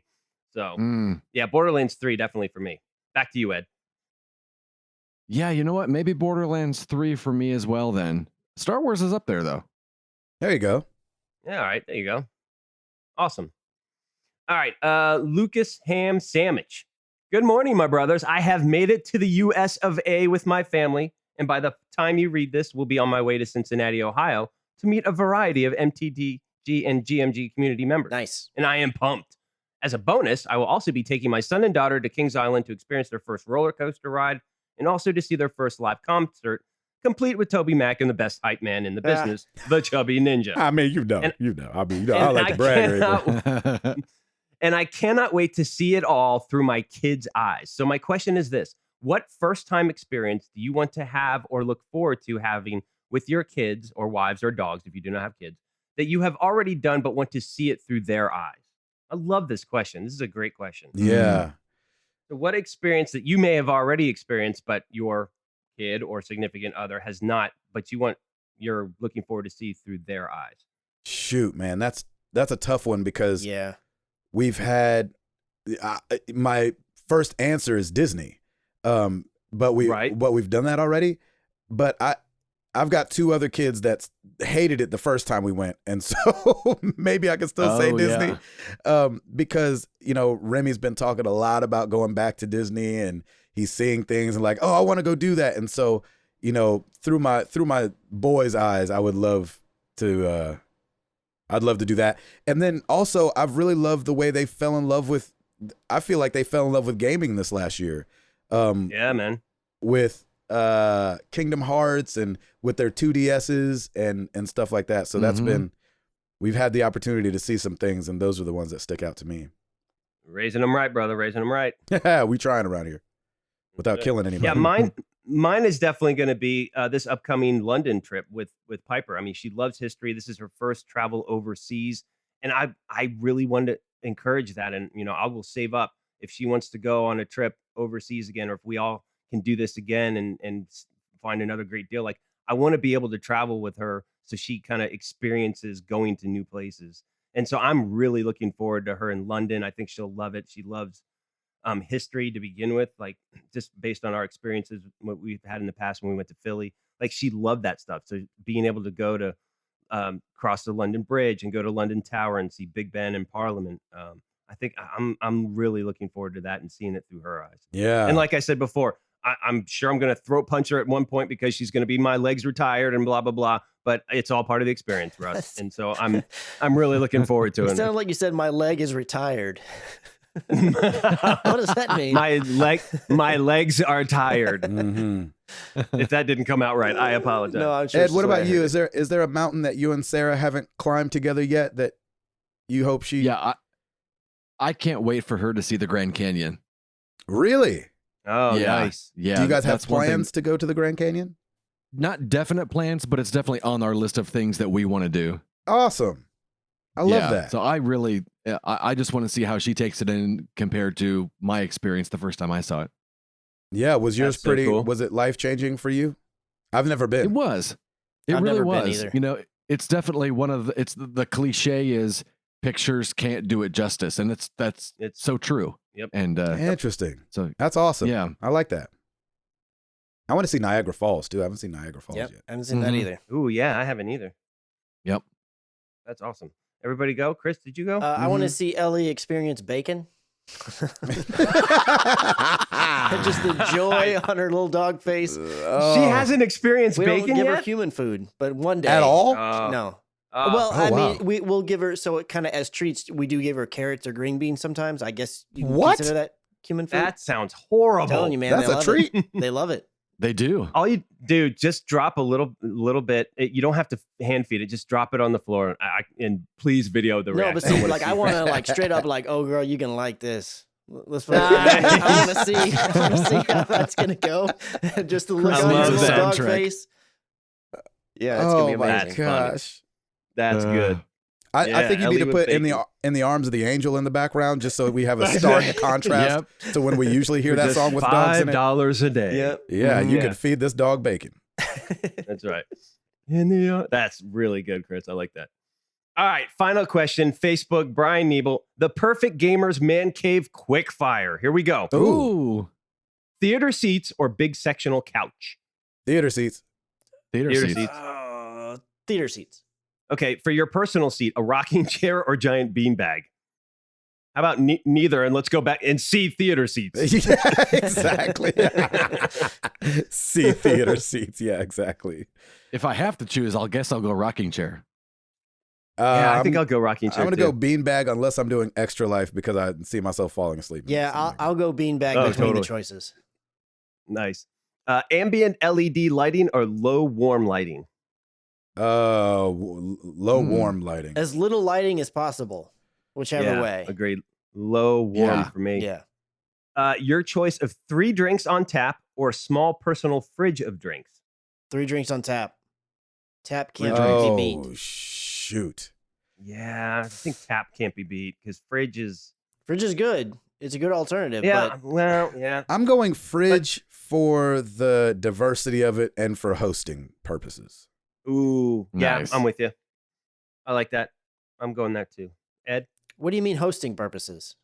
Because I feel like if it's 3 drinks of my What if- choice, yeah. like, Right. I've got a very simple palate. And I so gotcha. I like, What if somebody Okay. doesn't like sweet tea or beer or something? yeah, exactly. So I'm saying I like I'm going mini fridge with like a bunch of little drinks in there. Gotcha. I like that. I like that. Mhm. Ed, you going fridge or you going tap? 3 drinks. 3 drinks it is. Coffee. Yep. Exactly. Arcade video game cabinets or sports arcade games, i.e. football, air hockey, etc. Video game cabinet. Ooh, sports. Man, you can't have a little of either. A little of both, I mean. Golden Tee is both. Yeah, but you got to pick one. I always feel like the foosball, air hockey, like they just take up a lot of space. Granted, so do cabinets, but I feel like you could stack the cabinets a little bit better. Yeah, I'm going cabinets for sure. I'm going video game cabinets, definitely. I think, too, there's something that happens to people when they see Miss Pac-Man. More, right? Like they lose their mind. Yeah, more than like if you see air hockey, you're like, I might not feel like doing that. It's a lot of energy. I don't know. I was going to say the same thing for air hockey. People see air hockey, they're like, too. What? Yep. Yeah, really? I do like me some air hockey. I feel like that, yeah. But if you had, if you saw, go ahead. Like you see an air hockey table, it's like, oh man, we going? We doing this? Yeah, that's what I feel. Yeah. Shoot, not me. I'd feel the same way with Miss Pac-Man though. Yeah, me like, too. All right, let's do this. Yeah, there's like it's like a no-brainer. You could be about to fall asleep and play some Miss Pac-Man. That's right. I'm going the sports stuff. Yep. I believe we're divided, sir. Same. Yeah, that's amazing. I think both are good answers though. Mm-hmm. Yeah, definitely. Great. Mm-hmm. 75-inch TV screen or projector? 75-inch TV screen. I agree. I've never liked projectors. Me either. You've got to get a really good, really crazy expensive projector to be worth it, and usually those aren't going to fit in the home well. So, nah. Yeah. No, I'm going 75 inch. And I think too, like after the problems at episode 300 that we had off the projector, I'm going something that you plug in and works every time. Yep. That's right. Okay, ready for this one? And he prefaces, I know, not apples to apples, and this is so weird. Urinal in bathroom or big fireplace? What?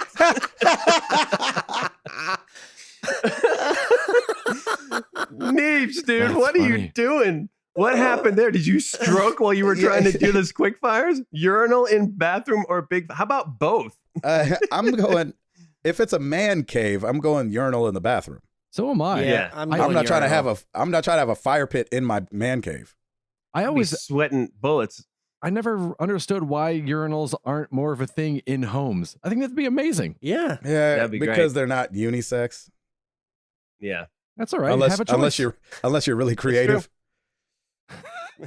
That's right. That's awesome. And finally, and this is an easy one for Ed, coffee bar or candy/snack bar? Coffee bar. Coffee bar. Tim? I'm going candy. I'm going candy snack. I love me some snacks. That's a tough one, man. Shoot. I know, I'm going candy snacks, man. I wouldn't have thought that one would be tough for you, Gabe. I mean, it's the chubby ninja, but he loves his coffee.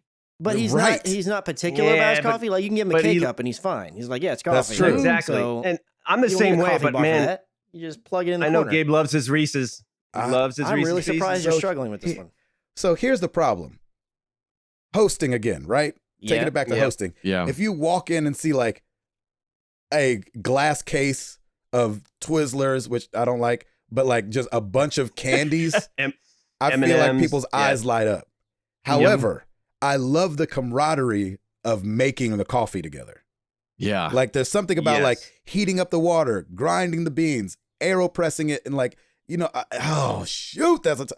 gotta go coffee bar, I think. Nice. Wow. It's more about the hang, man. You're not gonna stand around a candy bar and talk.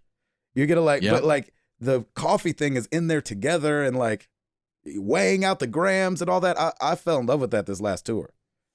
And people are drawn to that because they don't see that all the time. Yeah, that's right. Because because Keurig is so big. Yeah. Mm-hmm. Yep. So I do a mix of both at my house. Like when I'm coming out for the podcast, I make a K-cup because somebody gave us a Keurig. But like if me and Gina are just hanging out, it's like, ooh, you want a coffee? You know what I'm saying? Like you either have a Keurig or you have a coffee. Keurigs don't make coffee. Mm-hmm. Coffee makes coffee. Like the grinding up and anyway, I love it. Preaching. Preaching. Yes, sir. Ed's on cloud 9 right now. Yep. That is it for the quick fire. That is it for the questions. Thank you, one and all. Some good ones this week. We appreciate it. Yes. Thank you guys so much. It's awesome. All right. Question for you guys. You ready? Mm-hmm. Bring it. Well, so it feels like the last couple years, I'm going to say the last 2 years, it seems like people, and I know people are fairly disappointed with just life, even though we're living like the best time ever. Mm-hmm. I feel like E3 has fallen from its former glories. Mm-hmm. Do you think that E3 will return to its former glories? Chris? Yes. Next year in particular, I do feel like Sony's going to show up.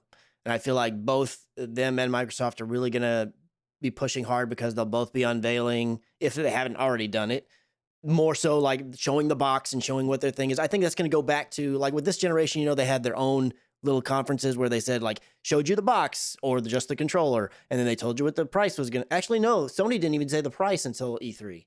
I feel like this E3 is going to be their version of that for this coming generation. So I think this next one in particular is going to be pretty big, kind of back to its roots, so to speak. But I feel like going forward, I do think E3 is going to continue to go down in importance only because your PAXs and your other ones, and those things are going to become even more prominent than they already are. They're already pretty important, but I feel like you're going to have so many things going on throughout the year. I feel like that's going to be the better way to go. And the way that Nintendo does things, and you have Sony that does State of Play, and then obviously Xbox does Inside Xbox. I just feel like the more those become even more prominent, the less important it's going to be at every single trade show. And E3 is just going to be one of those ones where some people check off the box, yeah, I'm going to this one, and some people, they don't. Yep. Ed? I think it'll return to its former glory from the standpoint of a person not in attendance, but just watching the pressers. I think it will. I think if you're attending in person, this sounds weird, but I would say not if they keep it open to the public. Right. I wish I'd gone before it was open to the public because going. I wish you guys would have too. When it's just shoulder to shoulder, I've got zero interest in attending E3 itself. Right. If that's the way it is, I just didn't enjoy it. Yep. Tim? Yeah, I completely agree. I think what I love about E3 is that it's everybody coming together. It's the presses. And that's where a lot of people hold out their news and information, if it doesn't get leaked beforehand, for E3. That's kind of like every gamer's Super Bowl every year. When they opened it to the public, I feel like it loses that luster a little bit. Yep. And Ed, you're absolutely right. Like, I don't need to go back to E3, but I would want to go if all of us were going, just for the sake of doing it. And we don't even have to go to E3. We could just hang out and play video games in LA if we wanted to. But I know that's right. But like the idea, like I didn't play a ton of games at E3 because the lines were too long, but I enjoyed at least walking around and soaking it in. And, you know, I would just hang out. Like for example, I was over at Ubisoft and I was watching some Assassin's Creed gameplay. And I enjoyed just doing that. I don't need to play everything, and I'm certainly not going to wait in line for it. So I don't know if it's going to return to its full glory, but I hope it's still a place where new information is revealed. I hope the press conferences always stay where they are, and the conference itself can kind of just do whatever. But you know, I like that it's an all-in-one spot. If I can't make it, or if I can't watch the stream of all these other different conferences that are happening, I definitely want to check E3 because it seems like that's always been the Super Bowl every year. So I don't know. Yeah. I don't know if it will. I hope it does, but we'll see. Yeah, I'm a mix of you guys. I think that it's going to die as far as like what it's been. However, I think it's very important that it does return to its former glories. I think it should. I think the people that are running it should reconsider the public tickets. I think that they need to get back to it being a little exclusive. I think it's better for gaming that it exists. I think that it's got a large footprint that's hard to replace. However, to Chris's point, and this is what I was going to say too, when you have PSX, when you have PAX, when you have Gamescom, you got to remember a couple years ago, Gamescom felt like the big one that revealed a bunch of stuff. And so I think with the competitiveness of the other cons, I think that it's going to die out and not be the one-stop shop for everything that you were going to hear. But I think that they need to figure it out and get it back to that and get people back being excited. Now, I know opening up the tickets is how they probably made a bunch of money these last couple of years. Right. And so what's good for the goose usually is money. Yeah. Right. But Yep. I hate that has to be the bottom line. It seems like for a lot of different things where you're like, oh, well, they're just doing it for the money. That's why we have microtransactions. That's why we have loot boxes. Like, you know, those things push the money forward, but it's not something that we necessarily like to have in our games. So I think they need to, for gaming and for themselves, and to stay E3 instead of it being like, oh, you're going to go to PAX or E3. That shouldn't be a question. It should be, you want to go to E3. And yes, Ed, I wish you guys could have experienced it when it was 50,000 people instead of like 75,000 people. Because 50,000 people was still a lot, and it still felt shoulder to shoulder, but it felt very different. Mm-hmm. Very different the first couple years I went, instead of the year I went with you guys. So I think it should try to, but I don't think it will. I don't think it will ever. I think they're going to stay. I don't think they can close the door on the selling to the public. Once that door's been opened, I don't think you can get rid of it. Yeah, honestly, I feel like that was. They were reading they were like seeing the writing on the wall in a way. They're like, this is what's going to help keep us alive. And then even with that, like Sony still left, and Sony and these other people, you know, EA, granted it's been a couple years now, but EA's branched off to doing their own thing, same week, but they're not really technically part of E3 in the sense that it's, they're not at that area. Even Microsoft to some extent, they're still having a presser, but they're at the Microsoft Theater now. Like, and it's, technically, it's a separate thing, even though it's the same week. So it all falls under the E3 umbrella. But I just feel like people are going to continue to go off and do their own thing because it just, at the end of the day, for those companies, it probably makes more sense for them. Yeah, but I think that my only pushback to what you're saying is, because I totally agree actually with what you're saying. But like, I've seen some stories where like this was the last year that they were in contract to be in LA, to be at the convention center. E3? And so E3. Gotcha. So I think the only way that they can pull back on the public ticket is if they change venue. The venue might not be as big, but I think if you change venue and kind of change how it's structured, then you could pull back a little bit, because I think that, like you're saying, Sony and those guys, EA saw the writings on the wall and they were like, oh, this thing's about to be a mess. We should just do our own thing. And so but I see what you're saying. Let us know what you guys think. Will E3 ever return to its former glories? And I'm not just saying that because it's the public ticket is why it's not its former glories, but there's something in the backroom talks that has Sony, EA, some of these other big companies saying we don't want to be a part of that. I don't know what that is because I'm not in those conversations, but there's something that's amiss because they shouldn't want to not be there. Yeah. You know what I'm saying? Right, exactly. I do place a lot of faith in Sony being very serious in that, like, look, we didn't have a ton to show, and it doesn't make sense to pay all that money to do a show when we don't have much to show. Exactly. The criticism's not worth it. Totally understand that. And I'm not saying Sony's not there because of the public ticket. Yeah. No. So let us know what you guys think, and even what you think could help. And we will talk about that next week. 353 in the books. Thank you guys so much for being here. My name's Gabe Patillo. That's Tim Router. That's Ed Placencia. That's Chris McCracken. And we are married to the games, and we are up out this thing. Peace!